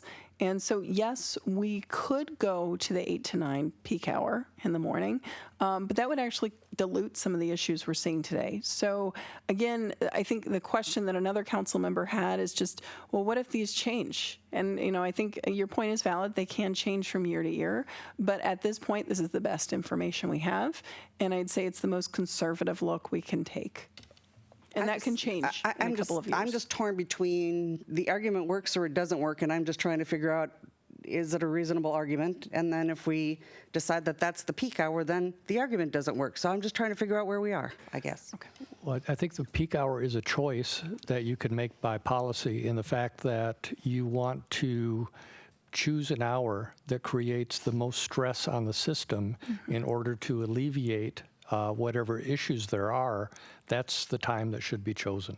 So the 7 to 8 hour is the period that provides the most stress and provides the most difficulty for people getting around at that period. So that's why it was proposed as the time to do most of the measurements. And that was actually proven out by the fact that in analyzing the 8 to 9 hour, there were fewer failures at that particular point in time. So I think staff's recommendation to do that was the correct way to go. I just wonder whether that's a policy decision we should discuss. I don't see any more questions up here. Thank you. Next. Okay. So at this point, we're going to do 11A, which is item 3 from our consent agenda, which is the Pride Month LGBT. Councilmember Ritchie, you pulled this, so I will turn the floor over to you. Thank you. I pulled this from the consent agenda because I wanted to have it read out loud, and I wanted to make sure that everyone understands how important multicultural and how much the importance of a multicultural community is to this council and to this state, to this country. The proclamation, Pride Month, June 2018. Whereas our nation was founded upon the declaration that all people are created equal, that life, liberty, and the pursuit of happiness are among the inalienable rights of every person, and that each person shall be accorded the equal protection of the law. And whereas the LGBT community has made great strides forward, but equality, inclusion, and acceptance have not yet been fully achieved, we must practice these values and teach them to future generations. Whereas the City of Sammamish is committed to fostering diversity and inclusion. Whereas on June 28th, 1969, patrons of the Stonewall Inn in New York City rose up and resisted harassment, and had become all too common for members of the LGBT community. Out of this resistance, the LGBT rights movement in America was born. During LGBT Pride Month, we commemorate the events of June 1969 and commit to achieving equal justice under the law for LGBT Americans. Thank you. Thank you. Okay. Councilmember Valderrama. Yeah, no, I just wanted to add a small point of interest. Father Steve has left here, but Father Steve had emphasized the word inclusion, and just wanted to point out that Father Steve is going to be is currently president-elect of the Rotarians. The Rotarians are going to be putting up this year a peace poll here in Sammamish with the main emphasis and focus on inclusion. So just pushing that forward for you all. Deputy Mayor Moran. Oh, okay. Okay, seeing no more comments, I'd entertain a motion. So moved. I would like to second. Okay, it's been moved and seconded. All those in favor, say aye. Aye. Opposed? Aye. Okay, by a vote of 7-0, the proclamation passes. Now recess. Yes, I think we'll take a break here and resume ourselves here in somewhere between 5 and 10 minutes here.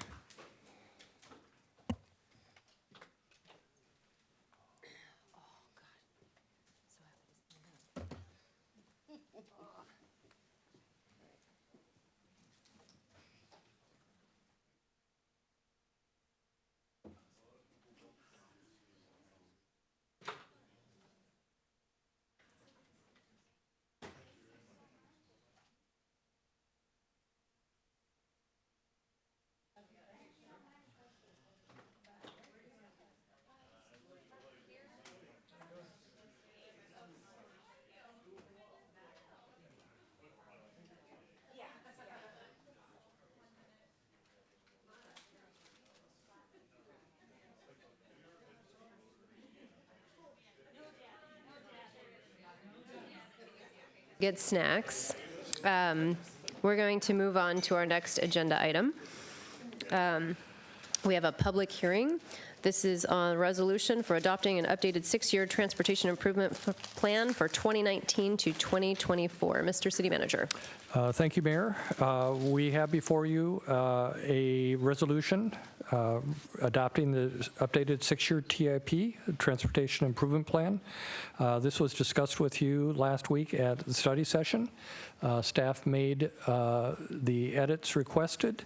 And just a reminder that we do need an approved TIP by July 1st to be eligible for grants on the projects that are listed. So without further ado, let me turn things over to Steve Laniszewski, our Public Works Director, and Cheryl Paston, our Deputy Public Works Director. Good evening again, Mayor and Council and staff. Steve Laniszewski, Public Works Director. So prior to the hearing, just a brief update on what happened. We had a nice discussion last week. So in the packet, you noticed a little bit of color code changing on our concurrency project list. It is nicely in blue now, and then the future concurrency projects are in green. Cells highlighted in yellow were ones we made changes to as discussed at the meeting. And the bulk of the changes were around revenues and where we were going with the current 2-year budget, making a surplus on the screen, and then updating removal of the non-motorized projects for the year 2019, incorporating $1.5 million grant revenue increased in awarded grant line, and including the $1.9 million for ITS, balancing in an additional 2.5 of anticipated grant revenue in 2020, and then the other $1.5 million of a $5 million awarded grant for Issaquah Falls City Road Phase 2. So with that said, this is the time where we would normally open the hearing.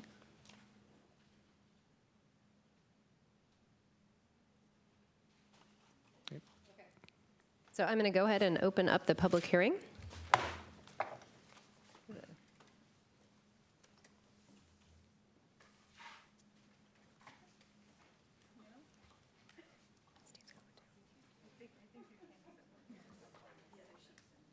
Okay, thank you.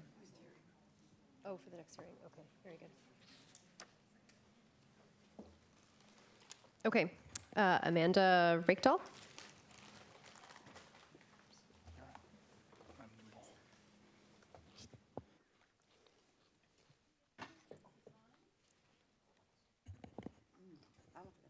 Nope, if the red light up here, so there's a little button down here that you push. Yes. Can you hear me now? Yeah. There we go. So. There we go. Thank you.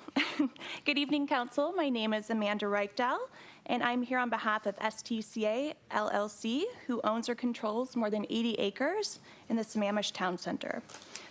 I'm a colleague of Natalie Price, who has made comment to the Council on previous occasions on behalf of STCA. STCA appreciates that the Council continues to make progress to meet the schedule in place for several months now to complete the concurrency update by July 17th.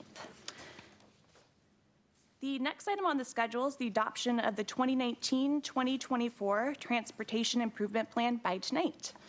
We appreciate the efforts of staff and council to stay on track to review and adopt the TIP this evening.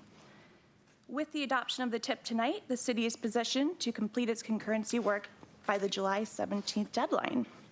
We see that the next item on the schedule, following the completion of the concurrency update, is the Transportation Master Plan beginning in August.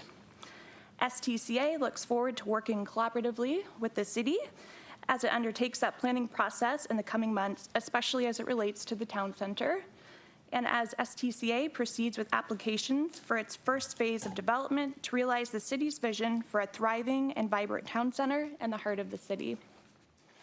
STCA also looks forward to continued engagement with members of the community at the Sammamish Farmers Market. And as always, we will continue to keep those lines of communication open with council and the community, and look forward to working with all of you in the coming months and beyond. Thank you. Thank you. I don't have anyone else signed up, but would anyone else like to address the council on this? Nope. Okay, seeing none, I'm going to close the public hearing. And then I will open it up to council for questions or comments. Nobody has any questions or comments? Nope. Okay, I'll make a comment then. I think I sent an email earlier today asking a question, just because we have a deficit shown in 2024 of $14.8 million. And my question was centric to our banked capacity, because an assumption then would be that we are going to make up for that budgeting shortfall. And I just want to read for anyone who didn't see Aaron's email response back to me, which is the property tax banked capacity, which is 9%, amounts to $1.8 million. If this was taken in year one and held in place for 6 years, this would be a cumulative 6-year total estimate of $10.8 million. So that still leaves a $4 million deficit. So there's an assumption built in that, one, the council is willing to bite off and put all 9% bank capacity in there, but then there's still a budget shortfall. So then there's another assumption that we would have to do an additional revenue source, or the other suggestion I think Aaron said is you start taking off projects. And I think we heard public comment this evening that says we're not doing enough projects. So removing projects seems counterintuitive to making forward progress with ours. So I'm simply highlighting that there is a deficit and assumptions that we as a body have not had yet as far as policy on whether or not we're planning to take all 9%. And I think I had a conversation earlier this week with Councilmember Ritchie where he and Councilmember Valderrama and Deputy Mayor Moran were able to engage with some of our potential lobbyists, and they said, don't come asking for money at the state if you have bank capacity. So I think there's, this, well, you're going to either have to take your bank capacity, but still have a budget shortfall, or we're not going to get money from the state potentially for projects. Now, I recognize we still have bank capacity and we're able to get some grants. So I think that's the good news there. But I'm just simply highlighting the fact that we have a deficit based on this. Councilmember Stewart. Yeah, I think that's a great point that you raised, Mayor Malchow, and appreciate that. I do think, and you kind of touched on it right there at the end, is that the other thing that our city tends to do financially is we tend to be very conservative in our estimates, which I think is great. So when you look on this sheet, there says there is a line item for anticipated grants. I want to point out that the $2.5 million in there for anticipated grants is actually a grant that we've already received should we execute phase 2 in the time expected, correct? That was the 1.5 million shown in 20. Okay. 2022. So That's what's the the back half of 5 million. So what's the what's Anticipated 2.5. That's what we talked about at the last meeting. We expect we will apply for 5 million from the Transportation Improvement Board, TIB, Okay. for Issaquah Falls City Road. Gotcha. We were not successful last year, but they have Okay. given us favorable consideration and suggestions to apply this year again. So again, no guarantees, but that was what we talked about Gotcha. last week at council, is putting something there, knowing we may not get everything, but we have a very high chance of getting something. So, and then the other thing that I don't think is included in here is for the concurrency projects where we have failures. If developers want to come in and do any development, if we have those failures, then they may do some of that work or be willing to pay for some of that work so that they can get approval to move forward, because they'll need to clear some of those failures out of the way before they could proceed. So none of that is included in here. And I get that none of that is guaranteed. It's not a check we can take to the bank, but I think that in terms of estimating, I think it's something that we need to consider. So. Okay, I have Councilmember Hornish that would like to make a. I think, just following up on that point, I think this assumes if we're fixing it, Steve, I'll just clarify, if we have a 6-year plan to fix it, a developer never needs to come in and do it, but we're assuming we're going to get the impact fees, and that's factored into this whole plan, correct? I only do developer. Did you, Steve, did you hear him? Is his question, Tom, is your question that we do estimate revenue from impact fees? Well, yeah, but my real question is what Councilmember Stewart just said, is that a developer could come in and do this. Why would they do that if we have a plan to do it within 6 years, is my question. Oh, because if it's currently deficient or in need of mitigated measures, then they would have to do that prior to us being able to issue their permit for development. But this tip assumes we're going to fix everything that needs to be fixing to allow development to go forward, correct? Councilmember Hornish, this is Cheryl Paston. It could be that the developer's schedule for needing, for example, an intersection improvements would be sooner than what we would have on our tip. So in that case, the developer might decide to go ahead and fix the failure. Does that answer your question? Well, but my point is still, if it's all fixed within 6 years, they shouldn't need to spend that money. But we still get their impact fees. I mean, that's kind of the trade-off is my point. So, okay.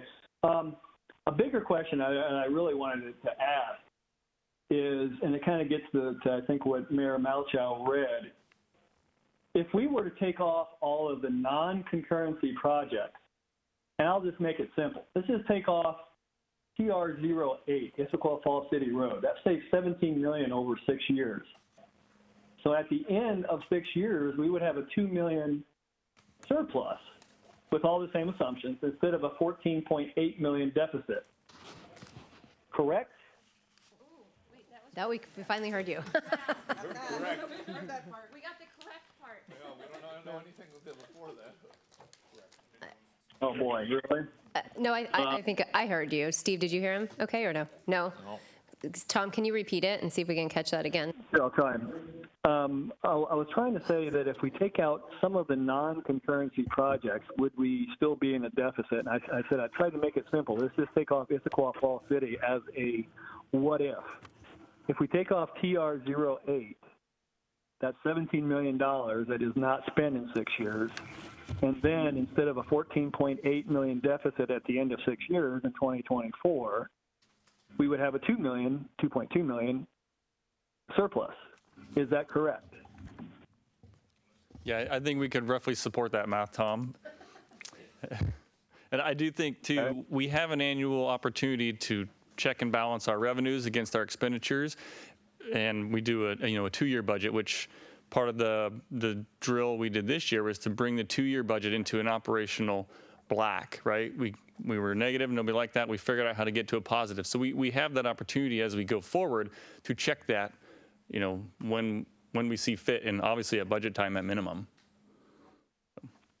Fair enough. And let me understand a little bit more, the 2.5 that you put in there for 2020 to get that in the black for the first 2 years. You said that is something that we've been in discussions and it appears to be favorable?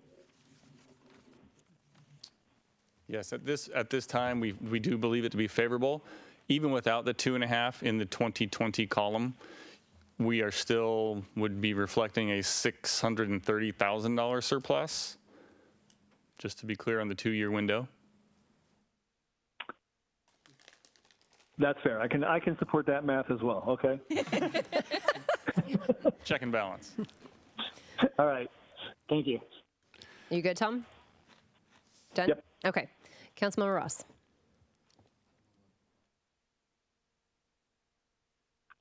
Oh, sorry, that's Councilmember Ritchie. Richie, Ross, Sorry. Thank you. There are a series of roads projects across the city. No geographic area is favored over another.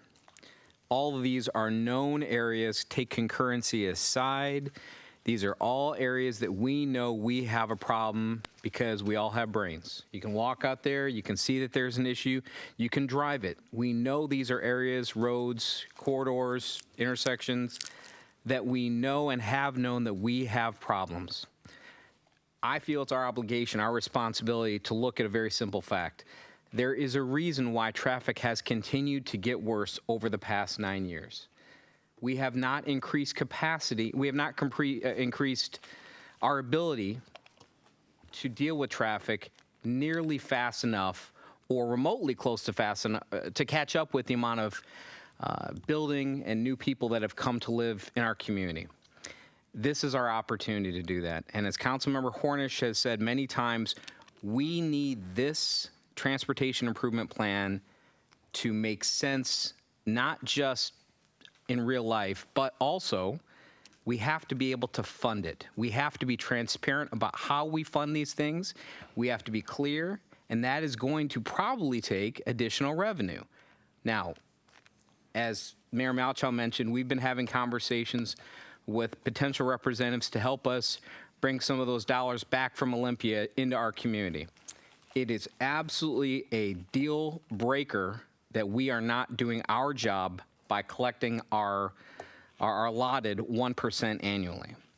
If we do not do that, we are not going to put ourselves in a situation where we can pay for these things, and we are not going to be in a situation where we can go to a state legislator and get some of that tax dollars back to our community. It is also critical to mention that we are a regional hub. You have folks coming from Issaquah, driving through Sammamish on their way to Microsoft. You have folks coming from Redmond, driving through our community on their way down to Costco. We have people coming through our town every day. Because of the regional nature of our city and the 228 corridor and the Issaquah Pine Lake Road and Issaquah Falls City Road and how we connect to Issaquah and 202. It is critical that we deal with these issues before we talk to King County, before we talk to Issaquah, and that we show that we are serious by funding these projects in a clear and transparent way. I don't want my taxes raised more than anybody else up here. We all feel the same way. But I can tell you, just from walking the campaign trail, seems like a long time ago now, but it's only been 6-8 months. I can tell you that the two things I heard over and over again were more trees and less traffic. This is our opportunity to act on those campaign issues that we heard just a few months ago. And I want to say that I was just sitting there trying to think of anybody I spoke with that was frustrated by anything more than traffic. That was the big deal.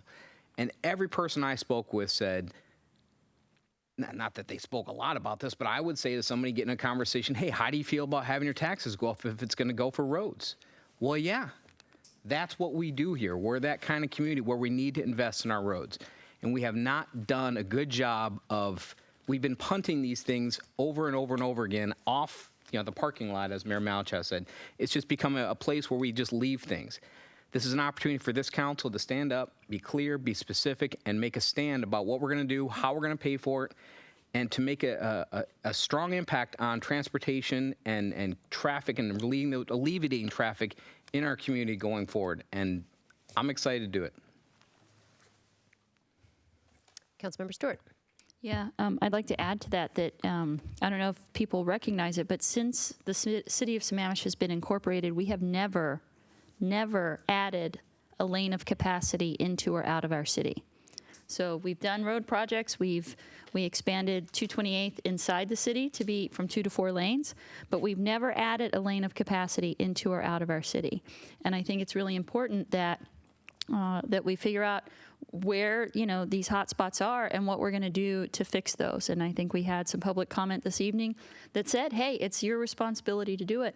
I also want to take just a minute to explain to people when we talk about the 1%.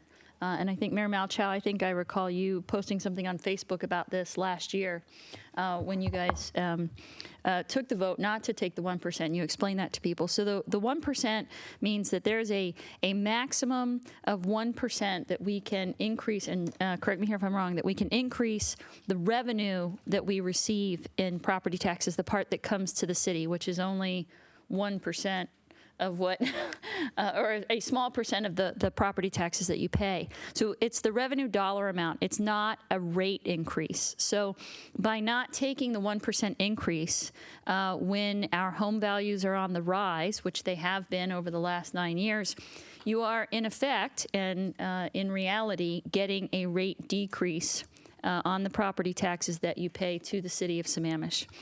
So I just want people to realize that when we talk about taking that banked 9%, we are talking about really potentially only bringing your rate back to a point where it may have been just a few years ago because your home value has gone up. So it doesn't mean we're going to raise your property tax rate by 9%. I just want to make sure people are really clear on that because it will be nowhere in that ballpark. It will be very small because of the increase in home values. So I just want to clarify that so we don't freak anybody out.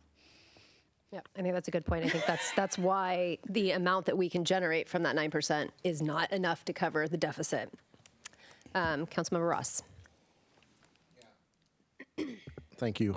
I talked a little to City Manager Howard regarding our one-on-one budget reviews, and one of our discussions was on debt or issuing debt. And this is an opportunity to think about in many contexts.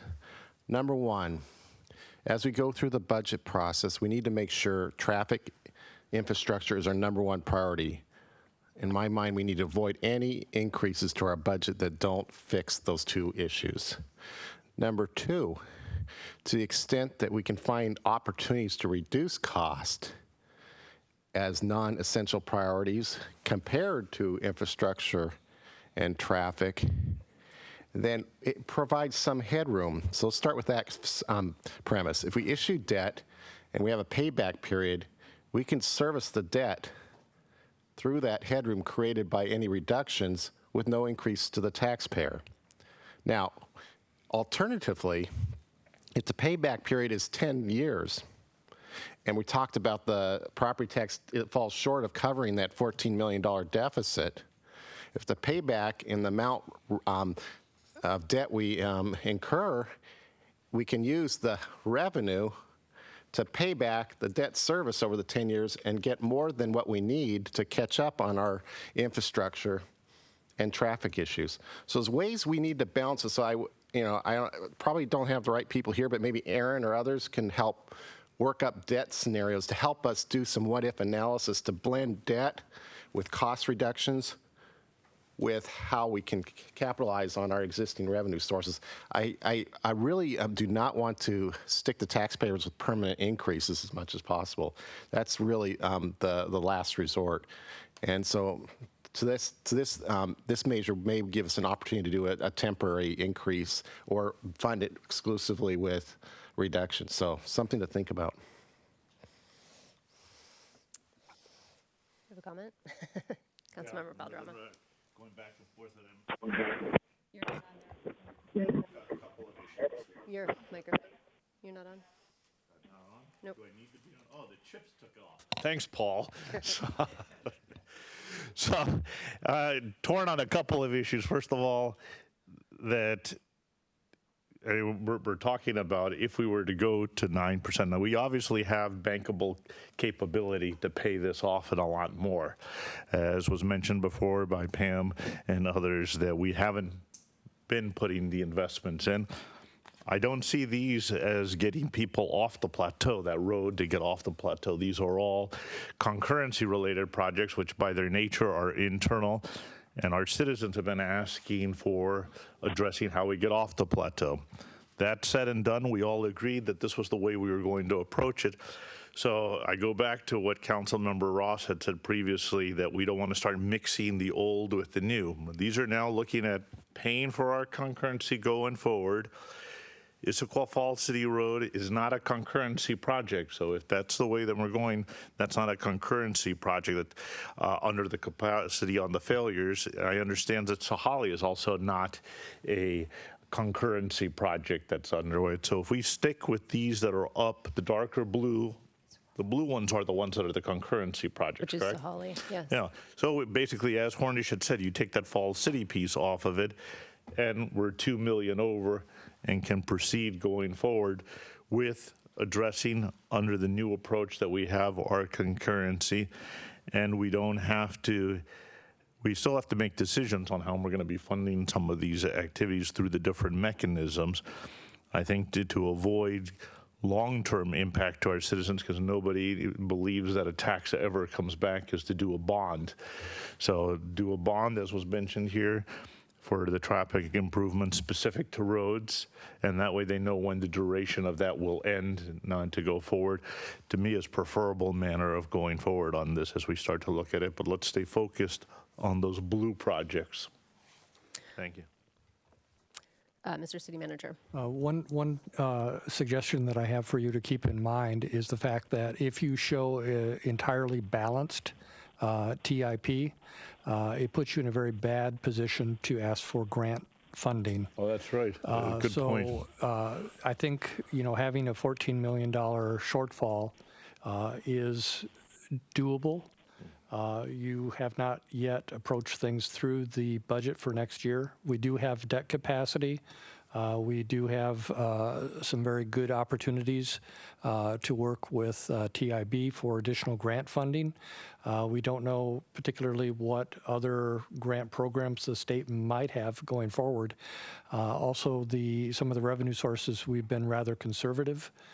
For example, on the area of REIT, et cetera. So this is, although it's not balanced, the fact that you are identifying things as having a shortfall is a much better position to be in than make artificial, shall we say, adjustments to revenue or expenditures that would not be realistic. So I think the fact that you are being realistic in your numbers here does put you in a good position to move forward. So I think I want to make a comment here. Councilmember Valderrama, you'd mentioned let's concentrate on the blue ones, and Sahali is one of the blue ones, which has no funding attached to it. Let me finish, though. And I think it's out in future years that it says it's 15 million, and I think that was something that, I'd ask, let's at least show that there is dollars to be spent. I think it's worth recognizing, I think Councilmember Ritchie said, let's be transparent in how we go forward. And I think that's why I'm trying to flesh out some of these issues. He also mentioned that it's balanced. There's actually nothing on the north end. If you look at Sahali with a bunch of zeros on it, there's a bunch of projects on the south end of the plateau, but there's nothing on the north end. And the reality of the TMP and that exercise and what will net from that is not a $15 million project on Sahali. My guess is it's going to be more like $80 million. And so I think it's worth just highlighting the fact that, whether we're concentrating on the blue concurrency projects or the green concurrency projects, in the future, is that, there's nothing on the north end in the blue except for, a bunch of zeros for Sahali. And I think the TMP, I think when we first decided we were going to undertake that exercise of the TMP, I remember the statement from a staff member saying, I think it's going to be really ugly, the dollars behind it, because it's going to identify some gross deficiencies in our system. And so, it's a $14 million deficit here, but the reality is it's going to be a lot more once we finish that exercise. So that's all I've got. Oh, my light's off. Councilmember Stewart. Yeah, I just wanted to ask the city manager, how much debt does the city currently have, and how much do we typically carry? Because it's a really good story that I'd like you to, as the former finance director of long ago, make sure that folks who are listening understand where we are in terms of debt. Okay, thank you. It's a very good question. At this particular point in time, I'd have to say we're the envy of our neighbors in that we have no bonded debt. The only debt that we have is related to, essentially, it was along 228th that was originally done at 0.5% interest. So it was almost free money. But we have really no bonded debt at this particular point in time. We've tried to do projects on a pay-as-you-go basis, and we may have transcended that ability through the need that we have out there. So it's a very good story. We do not have bonded debt at this particular point in time, but with the look that we have here, in all likelihood, that is something that we will need to do that other cities do avail themselves of. This will be a good topic of conversation through the budget process as we go forward to talk about the debt capacity that the city has, which is enormous, but we would not want to take on our maximum debt capacity. But obviously want to be responsible related to it. And the other thing that I have mentioned to several council members as it relates to debt is kind of intergenerational equity, in that thus far we have paid for, or the past citizens of Sammamish have paid for projects, and they've since moved away. And so we now have people that are here, and essentially they're getting they didn't have to pay for it to get us here. And so there is the concept of intergenerational equity, that it's essentially a fee that you pay as you go forward to participate in that infrastructure and use of that infrastructure. So that is something that I think we'll probably bring up through the budget process and look at this in a great deal more depth, for lack of a better term. Sorry, Freudian slip.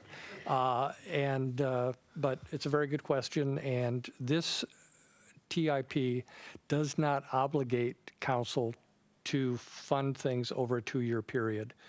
This is your best guess at this point. And the other thing I'd say is the concurrency items that you have listed here are the items that you have under your old concurrency methodology. So when you do make that change on your concurrency methodology, we will then come back and ask you to redo this TIP. This TIP is essentially an interim transportation improvement plan. And we would then come back in a couple of months to ask you to reconsider another one. So I wanted to make sure I said that. Yeah. Thank you. And what is our bond rating right now? Actually, we have no current bond rating since we do not have any bonded debt, which is a requirement. The last bond rating that we had, that we paid off the debt, we borrowed money early in our history to basically get a debt rating or a bond rating similar to people that really are starting out in life and don't have a credit score. So they'll borrow money on a credit card, pay it off, and then over time get a good credit rating. We did the same thing. So we ended up with a AAA bond rating from Standard & Poor's. We're very happy to have that, and I would anticipate that we would still maintain that type of status going forward, given the financial wherewithal that we do have in this city. So Mayor Malchow, I think you raised great points again, and I think we will have, as we approach the fall, some interesting conversations around the investments we need to make in our infrastructure and how we'll go about funding those. But it does sound like we have options, but I think we have a lot of folks in the community who really want to see us make those investments that we have been kicking down the road. So hopefully we'll all be able to have some great conversations and come up with some good plans. Councilmember Valderrama. Yes. First of all, I am from the north, so I'm more than cognizant about the distribution of the traffic. I remind the council that the reason we didn't do the Sahalee Way project before because of two problems. One of us, it wasn't realistic. It was, as I called it many times, lipstick on a pig, because we were just moving the bottleneck down, and we want to be able to bring real solutions. So we pulled it off to put it on the TMP, which we've now held back till after the TIP instead of inverse. That said, that's when we're going to be able to look at what are real solutions, and it is going to be pricey. Going back to what our city manager has just said and emphasizing, as we're going to be adopting a new method of concurrency in our plans, it's going to be pushing us to be looking at those blue projects, keeping in mind of that. Hence why I mentioned what Councilmember Ross said, of we now have, and we're playing with different variables and starting to mix the old and the new in, and we need to separate those out to be clear even amongst ourselves here.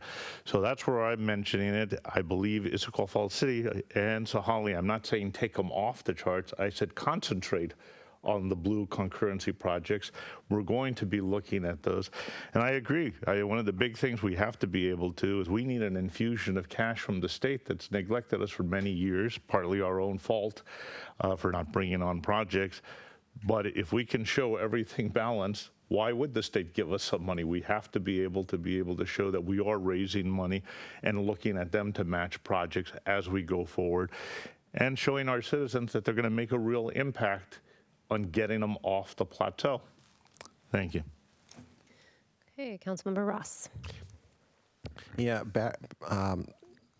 City Manager Howard, back to your comment about bonded debt, just for clarification, when you speak of that, you're talking about debt that the council approves and the issuance of debt that's paid back with our budget rather than like a school bond where it's added to your property tax. Is that fair to say?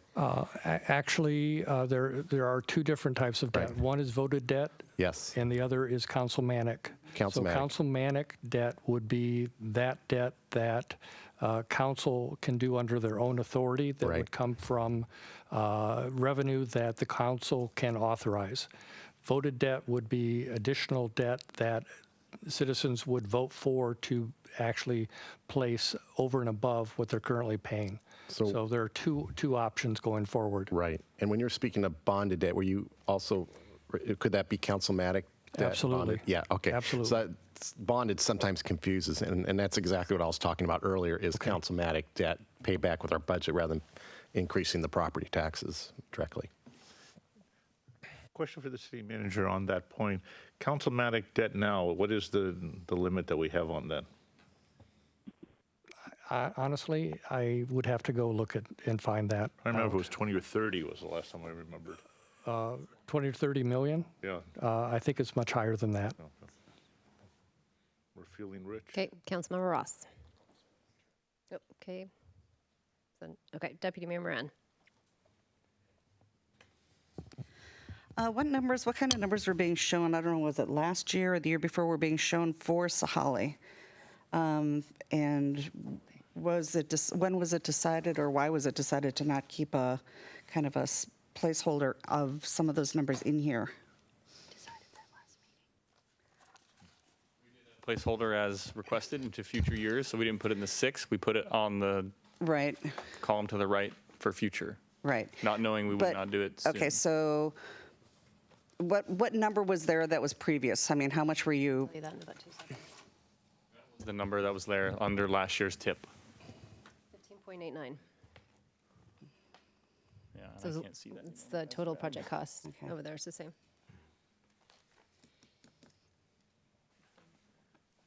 Anything else? No, that kind of answers it. Okay. Can I move? Councilmember Stewart? Can I make a motion Yes, that you we can. approve this tip? Second. It's been moved and seconded. Discussion? I have Councilmember Horner. She said he wanted to make a comment.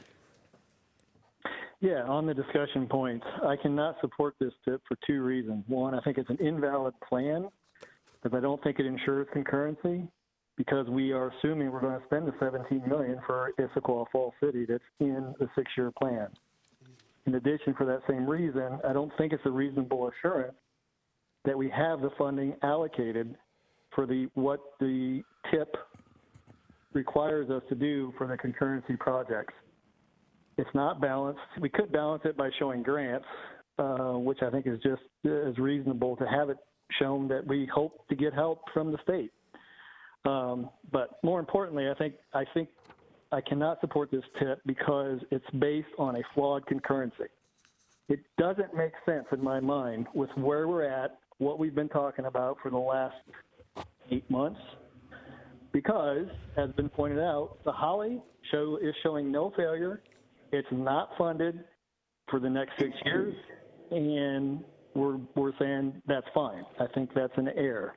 It also says Issaquah Pine Lake is not failing. We don't need any funding to fix it, and it goes counterintuitive to what everybody knows in the city. But yet we're going to pass it, so I cannot support it the way it is. Any more discussion?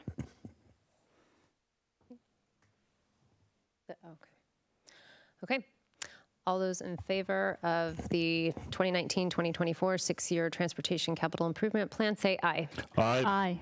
We need some hands so I can see here. Okay. All those opposed, say nay.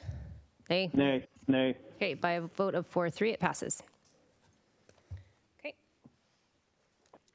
We'll move on to our next agenda item, which is an ordinance amending chapters 21A.15, 21A.45, 21B.15, 21B.45, and 2310 of the Sammamish Municipal Code pertaining to permanent and temporary sign and enforcement. Mr. City Manager. Thank you, Mayor.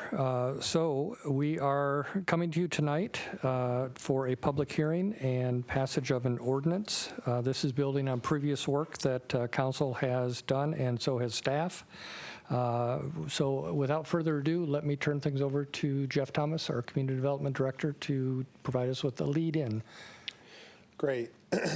Good evening, Mayor, Council. Thank you, Mr. City Manager. Jeff Thomas with Community Development. A couple quick comments before we get to the public hearing and our staff are getting set up there at the table. As mentioned, this is a public hearing to consider an ordinance amending the Sammamish Municipal Code to update sign regulations, informally known as round 2 of this exercise. Round 1 took place last year. Specific sections of the code proposed for amendment include chapter and sections 21A.15, 21A.45, 21B.15, 21B.45, and then a small reference amendment to 2310. An executive summary of sorts of the proposed sign code changes recommended by the Planning Commission to you are contained in Exhibit 2 in your packet. And Exhibit 1 actually is the draft ordinance as prepared that embody those Planning Commission recommendations. Before I turn it over to the mayor to open the public hearing, just reintroducing again, same as last week, our staff at the table, David Goodman, Management Analyst with Community Development, the brains behind this operation here this evening that have been brought before you. And he's had sturdy and steady legal counsel from Charlotte Archer, Assistant City Attorney with Mike Kangan's office. So with that, Mayor, I'll turn it over to you for the public hearing. Wonderful. Okay, I will open the public hearing. And I believe I have the sign-in sheet here. Mary Wichter.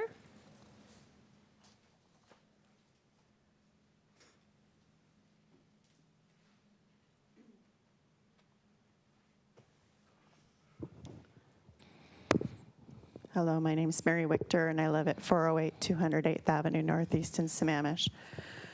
So I wanted to say that I'd like you to consider, and I ask you to allow electronic reader boards for non-commercial uses on the east side of 228th Avenue, just exactly like the city's pilot did for 5 years. And I'd also like you to look at allowing the changing message boards, which a lot of people use. I understand from the Gilbert, Arizona case that the content-based sign regulation sets rules for non-commercial signs based on their content. You can do size and location, but you can't do like political different than others. So in 2017, there were 2 definitions, commercial signs and non-commercial signs, and it is legal to do that. A non-commercial sign is anything that's not commercial, and commercial means it's a business transaction or advertising exchange of goods and services. And you'll also see other definitions that say if it doesn't contain advertising or not commercial in nature. So you can make a commercial use versus a non-commercial use. An example is Eastlake High School's electronic reader board, which is a pole sign shown on the right, and Skyline High School's monument sign, which is shown on the left. Those are non-commercial signs in the way they appear and then they're used. Both those schools, I believe, would like to keep using their signs, can repair and update them, and they probably will have to do some sort of repair upgrade because like they're 10 years old or more.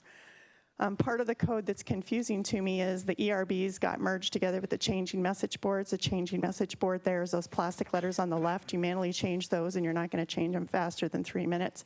Those kind of got deleted and it's a little bit confusing to me. The reason that these are important is they are used a lot of places in the city for non-commercial speech, and sorry for the misspelling there. I was speaking while I was typing. Churches use them, private schools use them, a lot of the elementary schools use them. I feel they're very useful, and I can't imagine that the city has ever received complaints about those. So I'd like you to see that they are still legal, because this one for Arbor, which I took recently, it's actually advertising the character of the school and the community around it. Is your child lost in the forest? we have flashlights. So I'd like you to review what's allowed. There's also a section on prohibited signs, and I've shown the one for Town Center. At the bottom, you'll see it lists the changing message center signs are prohibited, and I don't think they should be. You'll see at the top it says signs attached to a fence. And then you'll see it does allow temporary signs, but those are mostly for business commercial uses, not non-commercial. So for example, you can drive by and see construction ads for a long time. This is US Bank, the construction people, a designer, the housing, and they're actually advertisements on a fence. But I'm not really sure that this from Eastside Catholic is allowed. These people would like to have a board or an electronic reader board. Here they're doing a community social so you can tour the campus. They're thanking the neighborhood for 10 years and the play. So signage it is supposed to allow for the purpose the expression of free speech, promoting and general welfare, recognizing and protecting the use of the public right-of-way as a forum for non-commercial speech. And you can change the type, number, size, illumination, and certainly the location. So if you're worried about it being everywhere, don't put it everywhere. Just allow it to be on 228 from below Skyline up to Northeast 8th and have it only on the east side. And that would be able to take a lot of the public input that you've received from people and your concerns. Thanks. Thank you, Mary. Is there anyone else that would like to address the council? Nope. Okay. I will close the public hearing and turn it over to council.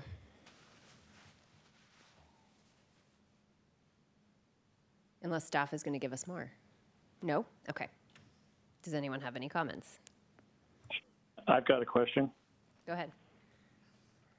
Can we, and I don't know who's there on the legal, but can we do what Mary suggested and allow a non-commercial ERB on the east side of 228 legally? Without going too in-depth into an analysis, this is Charlotte Archer, by the way, as to the legal risks the city would face with that particular proposition. I will speak generally about the concepts that Mary discussed. There appears to be sort of an uncertainty in the courts as to whether or not a distinction between commercial and non-commercial speech comes with substantial legal risk. And if you'll recall from the study session, we discussed a case that's currently on review by the U.S. Supreme Court that was intended to address that exact issue, and the court has denied review. So the issue will persist. The Ninth Circuit in that case had held that a distinction between commercial and non-commercial speech in the context of billboards was appropriate insofar as the city of San Francisco allowed non-commercial billboards but disallowed commercial billboards. So that case, some jurisdictions are using that case as justification to draw the line between commercial and non-commercial speech and allow for non-commercial speech in contexts that commercial speech is disallowed. That comes with legal risk, however, because in the San Francisco case, for example, there was substantial evidence supporting that distinction. The city studied the billboards, they studied the specific problems that commercial billboards presented, uniquely commercial billboards presented, and they adequately, according to the Ninth Circuit, justified a distinction between commercial and non-commercial speech. So to summarize, in my legal opinion, there comes a legal risk insofar as you draw a line between commercial and non-commercial speech and allow non-commercial speakers to have a particular sign or a particular forum for speech that you disallow for non-commercial speakers. The severity of that legal risk is unclear, given the court's, the Supreme Court's refusal to bring up the issue. Got it. Thank you. And sorry, briefly on the one side of the street issue, geographic lines seem to be more defensible than lines drawn based on the speaker. Restrictions based on the zone, restriction based on the use are more defensible and have been upheld by the courts. So saying specifically schools brings with it certain legal risk that saying non-residential uses in a residential zone does not. The latter being more permissive and more defensible in the eyes of the court than the former. Okay. Anyone else? I'd entertain a motion then. I would like to move that we pass the resolution as written. Wait, which one's the resolution say? Is it limited or no? No. No. No ERBs. No, it's actually an ordinance. Or sorry, ordinance. Ordinance, correct. My mistake, sorry. I move that we pass the ordinance as written. Needs a second. I'd second that. Thank you. Okay. I second. It's been moved and seconded. Discussion? Councilmember Valderrama. I'd move for the limited electronic reader boards recommendations for a number of reasons. One, that in addition to the electronic reader boards, it does allow for the monument signs, and we've talked about the educational value that does allow. The other thing is, and unfortunately, we had Planning Commissioner, Deputy Chair Larry Crandall here earlier, and I was trying to find his objections in the notes here, but when he had voted against the recommendations of the Planning Commission, he had talked about a number of suggestions as to what we may want to be taking into account for the future. In addition to school issues, he had the issue of, well, will City Hall ever want to have an Amber Alert system to be put up? More importantly, and striking more directly to our future, is as we start trying to fight for mass transit to be coming in here in buses, those little electronic signs that say when the next bus is coming here, that if we don't have some flexibility built in, we could be locking ourselves out and looking at that for the discussion. So I think those are important to keep into mind as we, especially when we're looking at the town center and trying to get transit centers into here. How do we facilitate that movement and communication going forward onto it? There was a comment once made earlier about the Planning Commission's recommendations are normally well vetted and come forward, but it comes through a different prism here, and we're supposed to be looking at it with different factors that are being brought forward. One of them is that we're looking at equity issues that they may not be looking at. Some of them are experiences that we've been able to incur that they have, and I look back to the original sign ordinance, as a matter of fact, where they had wanted, as a group, to have all campaign signs made out of cardboard, not taking into account how much it rains here, and those would have dissipated. And then they came up one which was never really explained, that I think they wanted signs 250 yards away or feet away from the roads. And so we're supposed to be bringing that prism to reality here. And so while I commend them and their work that they actually, so in a lot of it, I don't think that going to no signs is actually the way that we should be looking after the best interests of the city going forward here. I think we should have some flexibility. I much more prefer the limited ERB, and even some of the players that we had talked to before about Eastside Catholic have said, you know, we will adjust, and instead of fighting for an electronic reader board, we'd like a monument board similar to Central Washington and others have out there to be able to post. So they're willing to show that flexibility and allow themselves not to have the electronic reader board that the others have. Their view of the pilot was different from ours. So that's my recommendation why I would rather have a limited option being put in. Thank you. Deputy Mayor Moran. Well, I received a lot of emails this week too, and we actually had talked about this from business owners and stuff that had written and thanked me for not closing my mind to and saying how I was going to vote before the hearing. So a lot of schools really like the reader boards, and from somebody who worked in the schools, I loved the reader boards. They're not only a service to the families in that school community, but to the community as a whole. I think that could be said for, you know, churches as well. I just don't see where they're that big of a problem, except Jason, I know, hates them. But I just feel like for me, I feel like it'd be nice if there was an in-between to allow for something, because it really is a great community service and something that does help businesses. So by the same token, how many did we say if we allowed them on 228th would we actually see? Potentially. Potentially. David's going to look that up. And that being the limited version? So under the limited version, which would be restricted just to principal arterial roads, we have the 2 signs currently in operation at the 2 high schools, and then there's the potential for, as the option is written, for 18 other parcels would be able to use them, plus not counting the town center, which would add an additional 6 to 10 potential signs. And that's on all, so that's on all of our arterials? Yes, yeah. Just the principal arterials. Okay. Okay, I don't, nope. I guess Councilmember Ross. I do have a question. We talked a bit about zoning, and is there a way to, from a zoning standpoint, restrict the density of these signs in a certain area?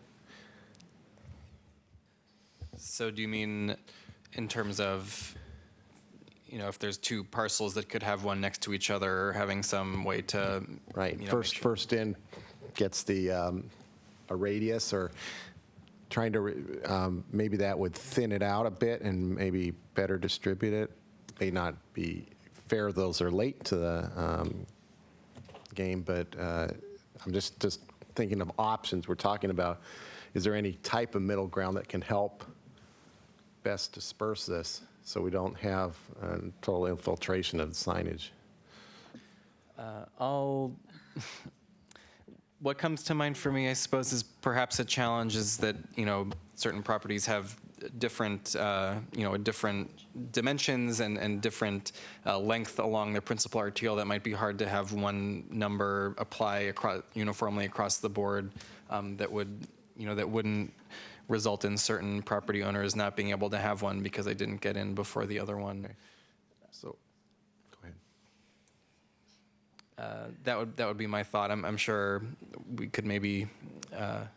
I'm sure that's not the only issue. That's just what comes to mind for me. Okay. Well, alternatively, what is the geographical dispersion of the 18 that were potential? Well, luckily, I have a map up here that I can show you. Oops. Sorry, Melanie, would you mind? Give me 1 second here.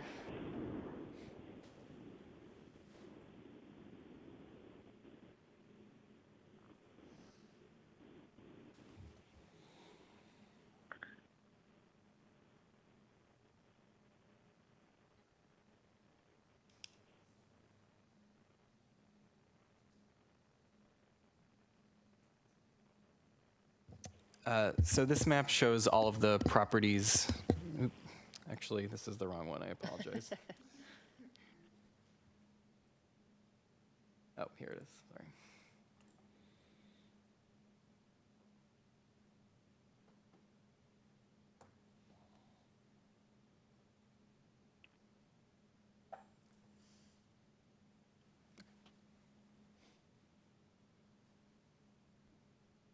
Okay, this is the right one. So this shows all of the properties that would qualify for an electronic reader board sign under the limited ERB option. So these are all the non-residential uses on principal arterial roads. Okay, Councilmember Hornish. Yeah, I've got one other question I should have asked before we got into the motion and seconding. But there was an email about the 2 ERBs that are there for the schools. And by the way, I would love to have it for schools, but I kind of got the sense that that's probably not a good idea from a legal risk. So be that as it may. The 2 ERBs for the schools are grandfathered. Does the current code and the ordinance that we're adopting as proposed allow them to repair those 2 and keep them as is if they need to be repaired? That's correct, yes. If it's the same size, though, right? Correct. Yeah. Yeah, okay. Okay, I'm going to make a couple comments here before I circle back for some of the other lights that are coming back up again. So I think I would probably echo the sentiments of Councilmember Hornish, which is I wish we could just do them for the schools, but we can't from a legal perspective. And I'm concerned that the limited ERB and this map, I think I wish, we could have it, but if you consider like how many electronic reader boards we may just have, that's a lot of dizzy lights flashing at you while you're driving on our principal arterial, I think they probably would lose a little bit of their usefulness if there's so many of them in a concentrated area, especially like at the corner of Issaquah Pine Lake Road and 228th. So anyway, that's kind of my 2 cents. Deputy Mayor Moran? Well, looking at the way that they're in our, obviously in our commercial areas, so there's got to be ways that you could put it where you could have, you know, perhaps no more than, you know, 1 sign with 4 businesses to a sign, not more than X height, da, da, da, da, da, da. I mean, to condense the number of businesses that could actually, you know, put out, I mean, there's ways that you could make that so you don't have a whole strip of, you know, 16 signs. That you would actually perhaps have 1 sign that, you know, serviced 6 businesses or something. I'm just looking for ways to look at it that perhaps you would have 1 sign versus, you know, 10 signs or something. Right. So you wouldn't, the code, the way the current sign code is set up and with these proposed amendments included, the sign code, you would not have 1 property that would have multiple monument signage with electronic reader boards on the same property. So you'd have 1 per property. And then what I think this map here is showing is those are the actual properties. So 1 per each of those properties. And you're absolutely correct, going back to, in addition, going back to Councilmember Ross's point from a moment ago, with the clustering of some of these non-residential uses in residential zones, as well as the commercial zones, we do end up with this clustering fashion. So the way this geographic pattern ends up laying itself out with our land use pattern in the city, I've seen that idea, Councilmember Ross, that you put forward apply to other things like temporary vacation rental licenses, for example, in other jurisdictions. And it does help spread out where those uses are occurring. With this real clustering that we have here in this pattern that's evolved with these eligible properties potentially under the limited option, I'm fearful we might be back for a round 3 at some point because there's been some exclusion then of properties depending on what sort of radius. Even a 100-foot radius would really strike out some of these eligible properties the way this pattern lays itself out. So it's there's two main clusters there that you see, and then a couple of outliers to the north and a few to the south. So it's a tough one. Councilmember Valderrama. I'm sorry, Mayor, can I make a motion to extend? Oh, yes, please. I move to extend until 11, please. I need a second. Second. Thank you. It's been moved and seconded. All those in favor of extending till 11 p.m., say aye. Aye. Aye. Opposed? Okay, by a vote of 7-0, we'll extend to 11 p.m. Yep, that's okay. All right. Remember where these are our main arterial, first of all. It's also where our main high schools are, and there's potentially 2 more high schools coming on that road that aren't even built here, possibly even 3 if you go down further to 5 to 6 years, depending on some other initiatives. So they all want to be able to communicate. I think we need to also, as I had mentioned before, and the Planning Commissioner Crandall brought that to our attention, we've got to be able to look at how are we going to be handling our transit. If we're really pushing for getting transit up here, how are you going to be communicating that? And those are on those same routes, those principal routes, so you want to be able to be putting some flexibility into it. And I think he's got a valid point. At some point, you know, instead of rolling out those trailer signs that we have, will we want to have something here for notification and information, not just Amber Alerts, for other things such as the schools for the community. So I think we should be looking at more of a limited one. I appreciate where they're going for. It'd be great. It'd be great if we didn't have any, but then they serve a real function for our community, as has been shown here. And so I think we'd be doing ourselves and our citizens a disservice if we just would blank no. Thank you. Councilmember Ross. I agree with just about everybody agrees that schools is a good usage of these signs, but right now we can't figure out a way to segregate the schools.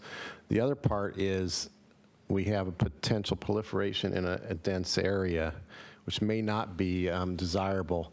Most of the feedback I got is strong against no signs. I'm more into what Council Member Moran is. How can we find a different ground? It's not the limited, it's not the no, it's somewhere in between. My concern is if we do the limited now, we can't take that back. We can, though, if we say no sign right now and see if we can work other ideas, options, and legal techniques, then we can have another bite of the apple, but we can't undo what we do. Sure. So that's where I'm sitting right now. I think that's a great point, actually. To the extent that there's further legal clarifications down the road, at whatever level of court, whether it's state court or federal court, that's certainly something we can keep an eye on and brief the council as appropriate in the future for those types of changes that may warrant a new idea, circling back to one of these current ideas that we've put together that might assist us with that. So, excellent point. Councilmember Valderrama. I forgot to mention something. Thank you for reminding me. One is that we can obviously at some point come back to revisit, but however, the one thing that's interesting is that we can also go with a limited. We would just be potentially putting restrictions onto it if we come up with some temporary restrictions. It would have some risk associated, but we have done that, and there's precedent for that with even the banners that are now hanging out there that were not in full compliance, that we are taking some. So it'd be worthwhile to recognize that we have taken sometimes not the letter and said, hey, while we work things out or come out with a different approach, we can be working on this to get those restrictions in place to address the issues. Thank you. Well, I think one point about the banners, though, is while we as a council took that risk on the banners, if we are challenged, we can just simply remove that from our code and not allow the banners anymore. Whereas if you allow an electronic reader board, then it's grandfathered and that's not coming down. So there's at least a distinction there. But Deputy Mayor Moran. I'm not sure we can just blow away our liability, though. I mean, if we have a banner across the road and something happens, don't we? You can't just, I mean, you still have a liability to that. Yes, you can say we're not going to take banners anymore, but don't you still have a liability? Well, we won't be discussing liability in open session, but certainly you can repeal that section of the sign code that allows the banners. Yes. Okay. If there's no more comments, then I would ask for all those in favor to say aye. Aye. Opposed? Aye. Nay. Okay, by a vote of 6-1, the motion passes. Okay, we will move to our next item, which is the YMCA Development Plan. Mr. City Manager. Thank you, Mayor. We have tonight Angie Fesser, our Parks Director, and Anjali Meyer, our Deputy Parks Director, to walk us through the YMCA Property Development Plan that we have been working on. As you know, we have a piece of property down by the Pine Lake Middle School that is currently owned by the YMCA, and we lease that property for $1 a week, or excuse me, $1 a year. And that particular property, however, as part of the agreement, requires us to have a development plan done by the city by the end of this month. So we're cutting it close, but let me ask that they take some time to discuss this with you. So we would be looking for discussion and then a motion to approve the plan. So I think we're just about started here, so we'll go ahead and get going. And good evening again, council members and members of the public, and a couple staff members that are still here, diehards. Again, Angie Fesser, the Parks and Recreation Director, and joining me this evening is Anjali Meyer, Deputy Director. We'll be sharing tonight's presentation, actually. Anjali will be talking about the site and the proposed development plan, so kind of the nuts and bolts. But I'll be covering kind of the lease agreement between the city and the Y, and the reason we're requesting the plan's approval from the council this evening. So the request of the council this evening is to review the proposed development plan with the consideration of approval, so we may submit this plan to the YMCA before the month's end deadline and meet our contractual obligation. So this question here is what's on the table this evening, and we'll see it again at the end of the presentation.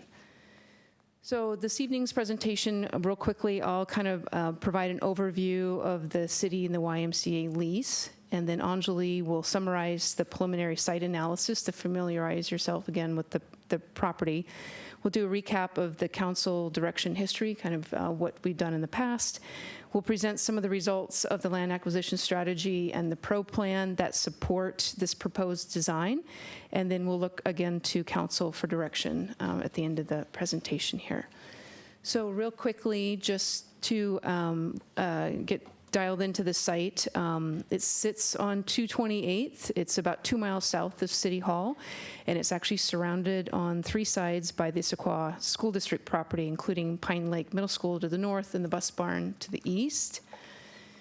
And just generally speaking, a little over 7 acres. And just for reference, Ebright Park is 12 acres, and Pine Lake Park is actually 19 acres. So just to kind of give you an idea of the size of this parcel. The current assessed value on the King County website is $1.9 million. Again, if you notice Pine Lake Middle School to the north, the bus barn to the east on the right there, and then to the south of the property is still Issaquah School District, which creates a buffer between this parcel and the residential neighborhood directly to the south. It is adjacent to the park and ride and the bus stop for easy access and overflow parking as far as its location. And water and sewer is available on site. So real quick overview of the property ground lease that we have with the Y. So again, this lease is for 7 acres of the land, which is currently owned by the YMCA. This is part of the operating agreement between the city and the YMCA in relation to the Sammamish Community and Aquatic Center, which was drafted and signed in April of 2013. The desire on both parties was to secure the land for future recreation uses. It's a 25-year term with the option to extend to 50, and it's also the same timing as the agreement for the community center. And if the operating agreement for the community center terminates, this lease terminates as well. And the city still has the right to purchase the property at fair market value at any time as well. So the city, as part of the agreement, agreed to complete a development plan by June 30th of this year. And that plan consists of a conceptual level site plan, as well as preliminary budget estimates with that. Intended uses are for recreational facilities, and some of those improvements can include restroom and maintenance buildings, clubhouse, parking, playfields, picnic facilities, playgrounds, as defined by the agreement. The cost of the development is the sole responsibility of the city, and the development plan does not obligate the city to build the plan proposed. And the agreement also does not state that the city is required to build any improvements at all. So just be aware of that. So why are we here now? We had, the council did approve $100,000 for a development plan to be done over the next year. We did that a few months ago, and that was contingent on a deadline extension. With repeated requests and an in-person meeting in May 24th, the city met with the YMCA and formally requested the deadline extension, which was declined by the YMCA. So we pulled together our park planning staff, which has a handful of licensed landscape architects on it, and did a lot of research into what we've heard through the PRO plan, the land acquisition strategy plan from the community the last couple of years about what to put on that site, and created a development plan and cost estimate. Again, this development plan, once we submit it by the 30th, does not require YMCA approval. We only have to submit it. And the point in which the YMCA gets involved for review and approval is if something is going to be built or improved on the site and we have construction documents, then the Y has the right to review and approve that improvement. So at this point, I'm actually going to turn it over to Anjali, and she'll kind of run you through the nuts and bolts of the development plan. Thank you, Angie. Good evening, everyone. So I'll walk you through a really quick summary of the work we did in the last couple of years, along with council direction that we received along the way, and then show you the site development plan that we've put together. So a couple of years ago, in 2016, we came to council and asked for direction as to what you'd like to see on this property, and we ended up doing a preliminary site analysis. The red outline shows you the 7.25 acre site, and it has an average slope of 10% across the site, sloping down to the wetlands to the south outside the site. The buffers of that wetland, of that offsite wetland, do encumber the site. We also have a second low-grade wetland to the right of the site that is really a wetland that grew over the years from the drainage from Pine Lake Middle School. And then to the northwest, we have a detention pond that is actually built and maintained by the city in association with right-of-way improvements for 228th Avenue Southeast. What you can also see from the aerial is a healthy tree canopy, and the preliminary site analysis showed that it's mostly a healthy stand of trees. We also did at that point, I would call it a what fits exercise, and what you see in the purple square is the maximum size of a recreational facility that the site could accommodate. That shows about a 40,000 square foot building, which by code would necessitate about 133 cars, and the three gray rectangles you see accommodate about 150 cars. We also show in this plan that the detention pond would be reconfigured and moved to the center south of the site. And finally, a plan of this scale, development of this scale, would almost definitely require off-site mitigation for the number of trees that would have to be cut for development. So at the end of this, we presented City Council with a few options, and at that time there was this talk of an indoor soccer facility at the site, and so there were options to do a feasibility study for an indoor soccer field at this property, and the other option was to pull it outside of the property and just look at if the community wanted an indoor soccer field. We also had option 2, which was to just pursue passive recreational use for the property. Option 3 was to defer decisions, since we were just about to embark on a pro-plan update and a land acquisition strategy, and then engage the Parks Commission before we came back to council. And the direction from council was to proceed with option 3 and option 4. So with that, we went ahead with both the land acquisition strategy and the pro plan. And we had a couple of, we had a statistically valid survey that had questions that covered, both plans.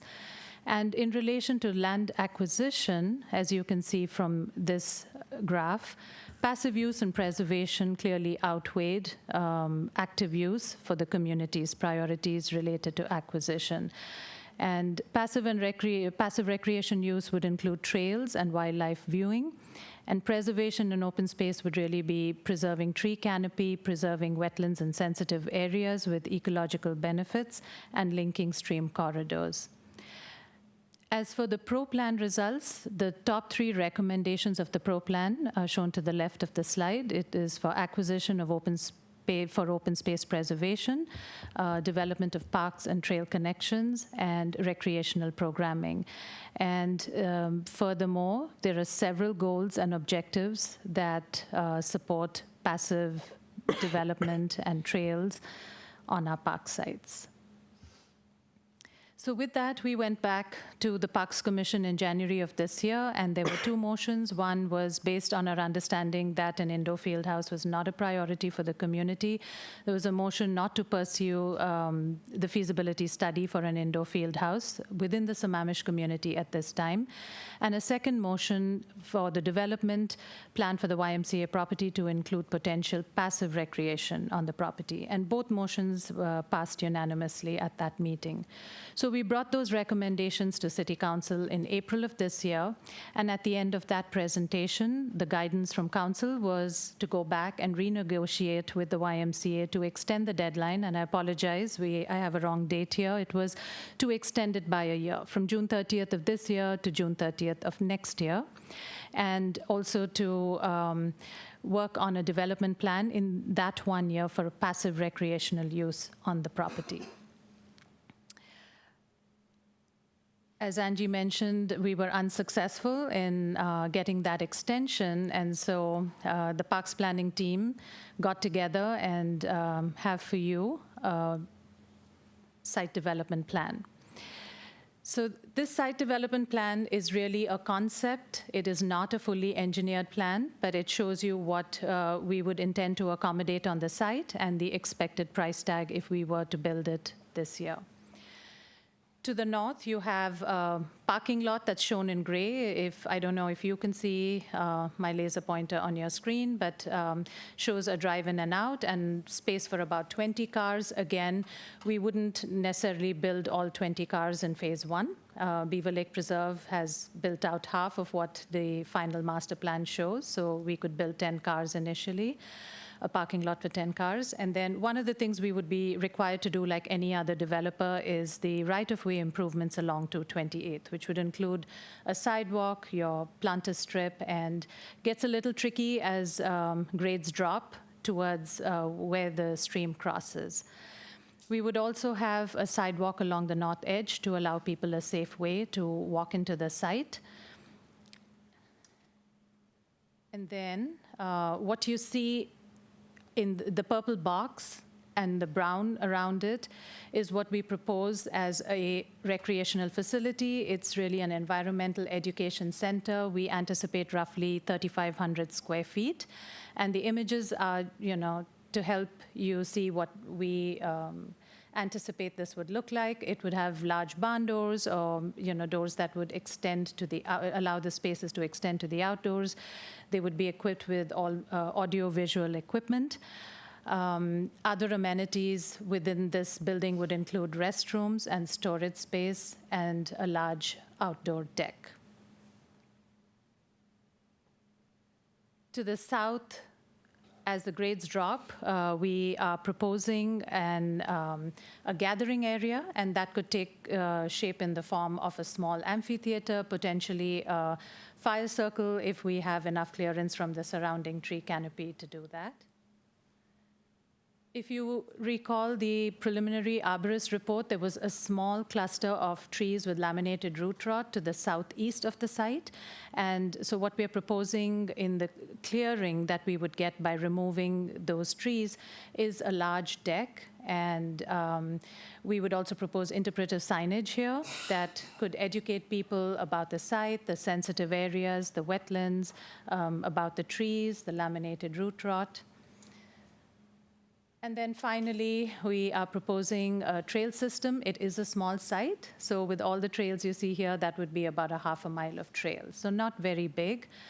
But essentially, this design would allow most of the trees to be retained on the site. It would retain the passive use as supported by the community, endorsed by the Parks and Recreation Commission, and as guided by Council. The detention pond would be reconfigured to accommodate the increased impervious surfaces on the site. And the price tag associated with the construction cost we anticipate is about $3.6 million.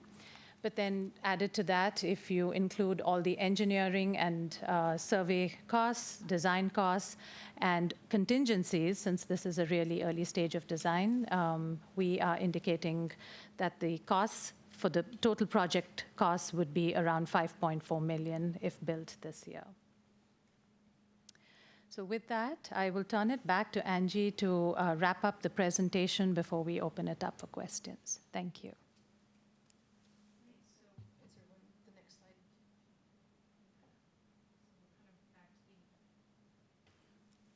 Brings us full circle back to the question that we have on the table for the council and your direction or desire for us to submit this plan to the Y by the end of the month. I also wanted to mention the Parks Commission did have an opportunity to review this plan as well at the regular meeting on June 6th, and they did support the design that you see in front of you. Questions about the design or the cost Any estimate? questions from or council? Councilmember Ritchie. Yeah, thank you. I think it looks great. I think it's a great investment for the city. I think it's needed. I love the idea of passive use, yet kind of leaving it alone but providing access.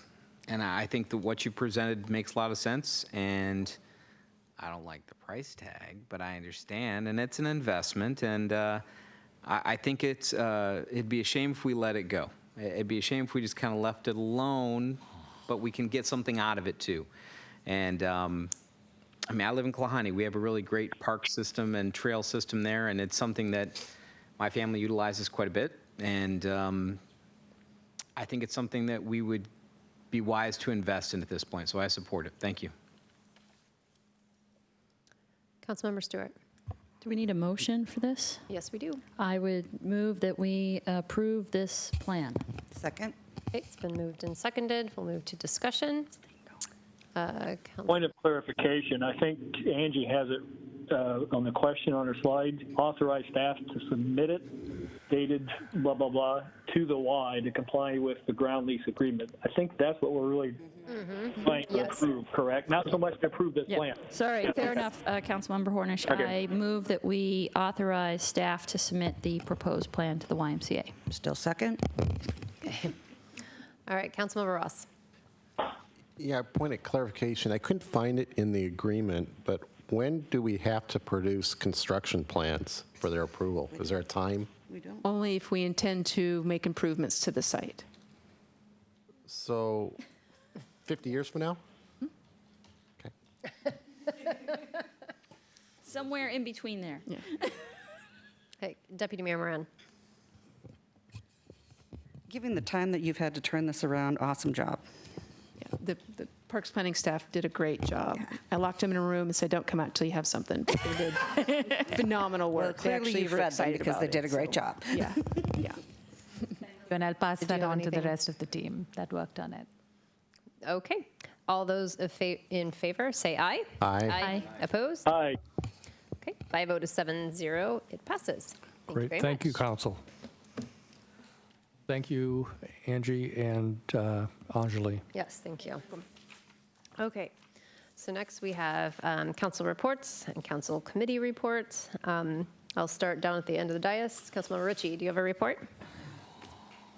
Yes, the only report I have as far as the fun one that's kind of in the mix right now is Deputy Mayor Moran and Councilmember Valderrama and I have, we are in the midst of meeting with several potential lobbyists / representatives, advocates for us, for the city of Sammamish, to kind of represent our interests in Olympia. And it's been very interesting to hear their perspectives, and I value the time to be able to hear from Deputy Moran and Councilmember Valderrama to kind of hear what we're trying to get out of it. So it's been insightful, and I want to thank Mike Sugg and Melanie for participating with us and organizing that. And we have, I think, 3 more tomorrow. We've already met with 3, and then hopefully we'll be able to come back to the council with something beneficial so we can fill that void. Obviously, with our tip looking the way it is, it'd be great to have somebody advocating for us down in Olympia here in next session coming in January. Thank you. Councilmember Ross. Not this time. Councilmember Valderrama. Yes, first on East Side Fire and Rescue, 2 action items or 2 items to report. The first one is that we were informed that on July 24th, Fall City will make their decision as to how they will be moving forward or not with the merger with District 10, so that they would like to get on the November ballot, but it may turn out that they get on the special February ballot. Additionally, on the PFAS issue, of interest to us is that the decision has been made that Department of Ecology, the City of Issaquah, Eastside Fire and Rescue will continue to go forward analyzing it, and the Sammamish Plateau will be an observer to the process, as will Sammamish and other interested. There'll be an interested party to watch what's going on. Additionally, graduation took place this week, Eastlake High School and Skyline. So those were great to watch. Last week, Eastside Catholic, that I was able to attend some of those. And then finally, we had mentioned it before that the Rotary is moving forward with the Peace Pole ideas. They're going to be funding here in conjunction, it appears, with the China, Hong Kong, Macau district. And the main themes will be inclusion on that. And Woodinville will be presenting tomorrow how they did their Peace Park and poles at the Rotary there. That's my report. Great. You have my report before you, which had a lot of detailed information from PIC, and there was one item out of the Regional Affordable Housing Task Force that I asked for your feedback on. So hopefully you caught that, since I highlighted it that I was looking for your feedback. So if anyone has any feedback on those guiding principles, I'll take them now. Transparency is good.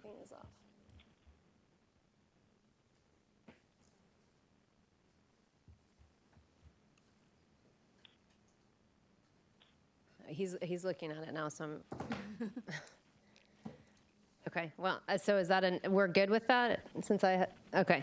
So, and I think because in Councilmember Stewart's report, she had mentioned about getting feedback, I figured I'd highlight how we do things at PIC. And so there are items where we just simply have discussion, and then I'll typically ask for council feedback. I typically give you kind of what we're doing in this format, and then they do their items for PIC as discussion, and I'm trying to look at my note here. It doesn't want to open it for me. Anyway, they do them as discussion, they do them as an update, or we take action. And when we're going to take action, that's when I will ask for council's input so that we can, I'm not making my decision as I vote, but our collective decision as we vote. So I guess I would encourage you to just kind of, when I attend these PIC meetings, and my report is that there's usually detailed information in there about what's discussed, so you're up to speed, because at some point in time, most of these will come forward, some of them will come forward as an action item for PIC, if PIC chooses to take a position on an item. They don't always. So that was the only thing I wanted to highlight in my report. Deputy Mayor Moran. Good? My report's there. Okay. Oh, I didn't see it. There we go. Okay. Councilmember Stewart. And yeah, I'm sorry, I have a bit of a list here that I'll run through really quickly. So back on May 17, I attended the RIA 8 Salmon Recovery Council meeting. The one thing I wanted to highlight there's a lot of information there, but the city of Kirkland actually did a program with their Yard Smart Rain Rewards residential retrofit program, if that's not a mouthful. The key there is that they will share more information as they have a little bit more detail on the results, but basically they were incentivizing people to build more environmentally friendly ways to capture the stormwater. They are now looking at a phase 2 in terms of, do they turn that into something that they incentivize developers with, so that we can have that built into, or so that they can have that built into all new houses, and they are willing to share information. So it was some interesting approaches, the way that they handled it. They got great results, and I think it's something worth watching. Councilmember Ross and I toured the maintenance and operations facilities on May 23rd. I think the key to point out there is that, one, our maintenance staff does a great job at not only maintaining our city, but maintaining our maintenance facilities and all of the equipment. But one key there is that they are, in fact, undersized for the size of our city now. So just, I think, I don't know if Councilmember Ross will concur, but it was pretty obvious that they were doing a lot of shell games with a lot of equipment every morning and every evening to have to park things and get things out of parking lots, because they really are out of space as our city has grown. Not just in terms of new development, but annexations. We have not necessarily grown our facilities proportionately. Yeah, I agree, and I think the staff themselves are impressive in how they utilize the limited space. So I walked away very, very pleased with those tour.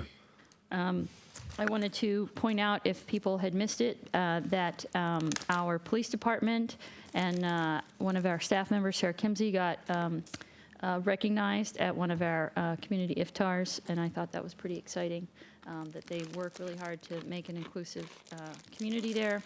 The GMPC, the CA GMPC meeting, I think that was an important one. The key here is that two things. One is that they are working on new requirements for buildable lands report. I think this is a really great thing. The buildable lands reports are going to help be more practical and less theoretical around what densities are truly achievable, right? If you just look at zoning and take that and say, well, you have enough buildable lands to build, 10,000 more houses, that's more of a theory than how that practically works out. So these new buildable lands reports are going to be more practical to help people understand what densities are achievable, and therefore are growth targets practical or not. And how achievable those are. Those new requirements will come with some state funding, so hopefully we'll get some funding for staff, because there will be more work involved in that. We were able to talk about Vision 2050 scoping a bit, and I did have the opportunity to state for the record that jurisdictions like ours, if we are going to be getting these additional growth targets, that we're going to need the appropriate support for things like transit, cooperation on road projects, if they expect jurisdictions to be able to hit those numbers. And that point was echoed by many other cities as well, so it was nice to be able to get that on the record. I did attend the Lake Washington School District's Sustainability Summit. I just want to give a big call out to the kids in the Lake Washington School District. It was a 5-hour summit, and they hung in there like champs. They were engaged. They had great ideas. They were very action-oriented, focused, and I think we can expect some of them showing up here with some asks. But it was all very positive, so that was exciting. And then the last point was, Mayor Malchow, you had mentioned, I think, maybe at the retreat or some point in January, that it might be good for us to get a training session with Anne McFarland on Jurassic Parliament. We did attend her very brief presentation at Pre-Pick. I think it would be a great idea if that's something we could actually make happen for our council. I think it would be really a really good use of our time and energy if we could get some. Yeah, she's really good, and I know she somewhat recently did one for the Planning Commission, did she not? Yeah. So how do we make that happen? We direct the city manager to put her on the schedule. We certainly can do that, and I'll be happy to work with the city clerk to make that happen. Great, thank you. And that's it. I'm sorry that was so long, but a lot going on over the last few weeks. Good. Mr. City Manager. Just a couple items from the city manager report. One is a reminder of folks that 4th of July is coming up. We will have the 4th on the Plateau here at Sammamish Commons. I invite everybody to come and enjoy safe fireworks here. Speaking of fireworks, we have new tools in our toolbox when it comes to enforcement for this 4th of July. Enforcement will be against the party that controls the property. The police or other folks will not have to actually witness or be on the property in order to cite people. So please be aware of that going forward. And just a reminder that the next council meeting will not take place until July 9th. So have a great, happy, and safe, sane 4th of July. Good. So next we do have an executive session. Potential litigation pursuant to RCW 42.30.110(1)I, RCW 42.30.110.1G to evaluate the qualifications of an applicant for public employment or to review performance of a public employee, and RCW 42.30.110(1I to discuss litigation or potential litigation with legal counsel representing the agency. Do we expect action? I don't know. Okay, so I would estimate we're probably going to need to extend again.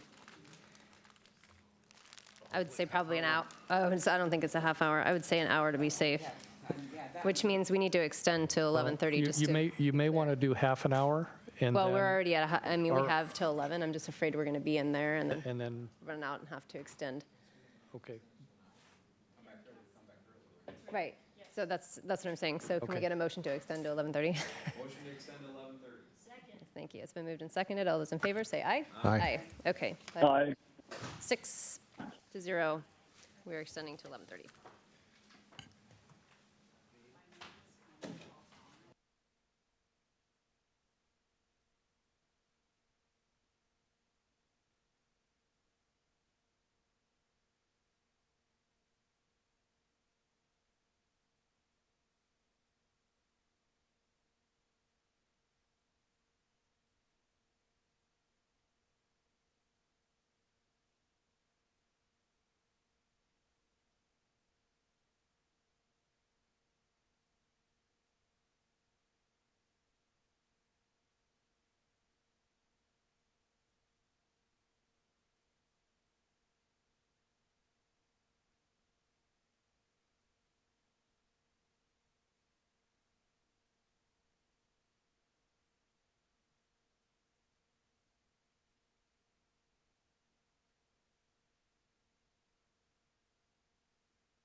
Oh, except for that he hasn't.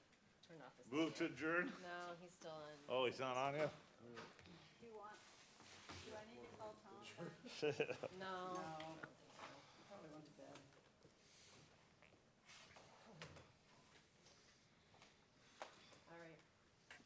I'll entertain a motion to adjourn. So moved. Second. Okay, it's been moved and seconded. All those in favor say aye. Aye. All right.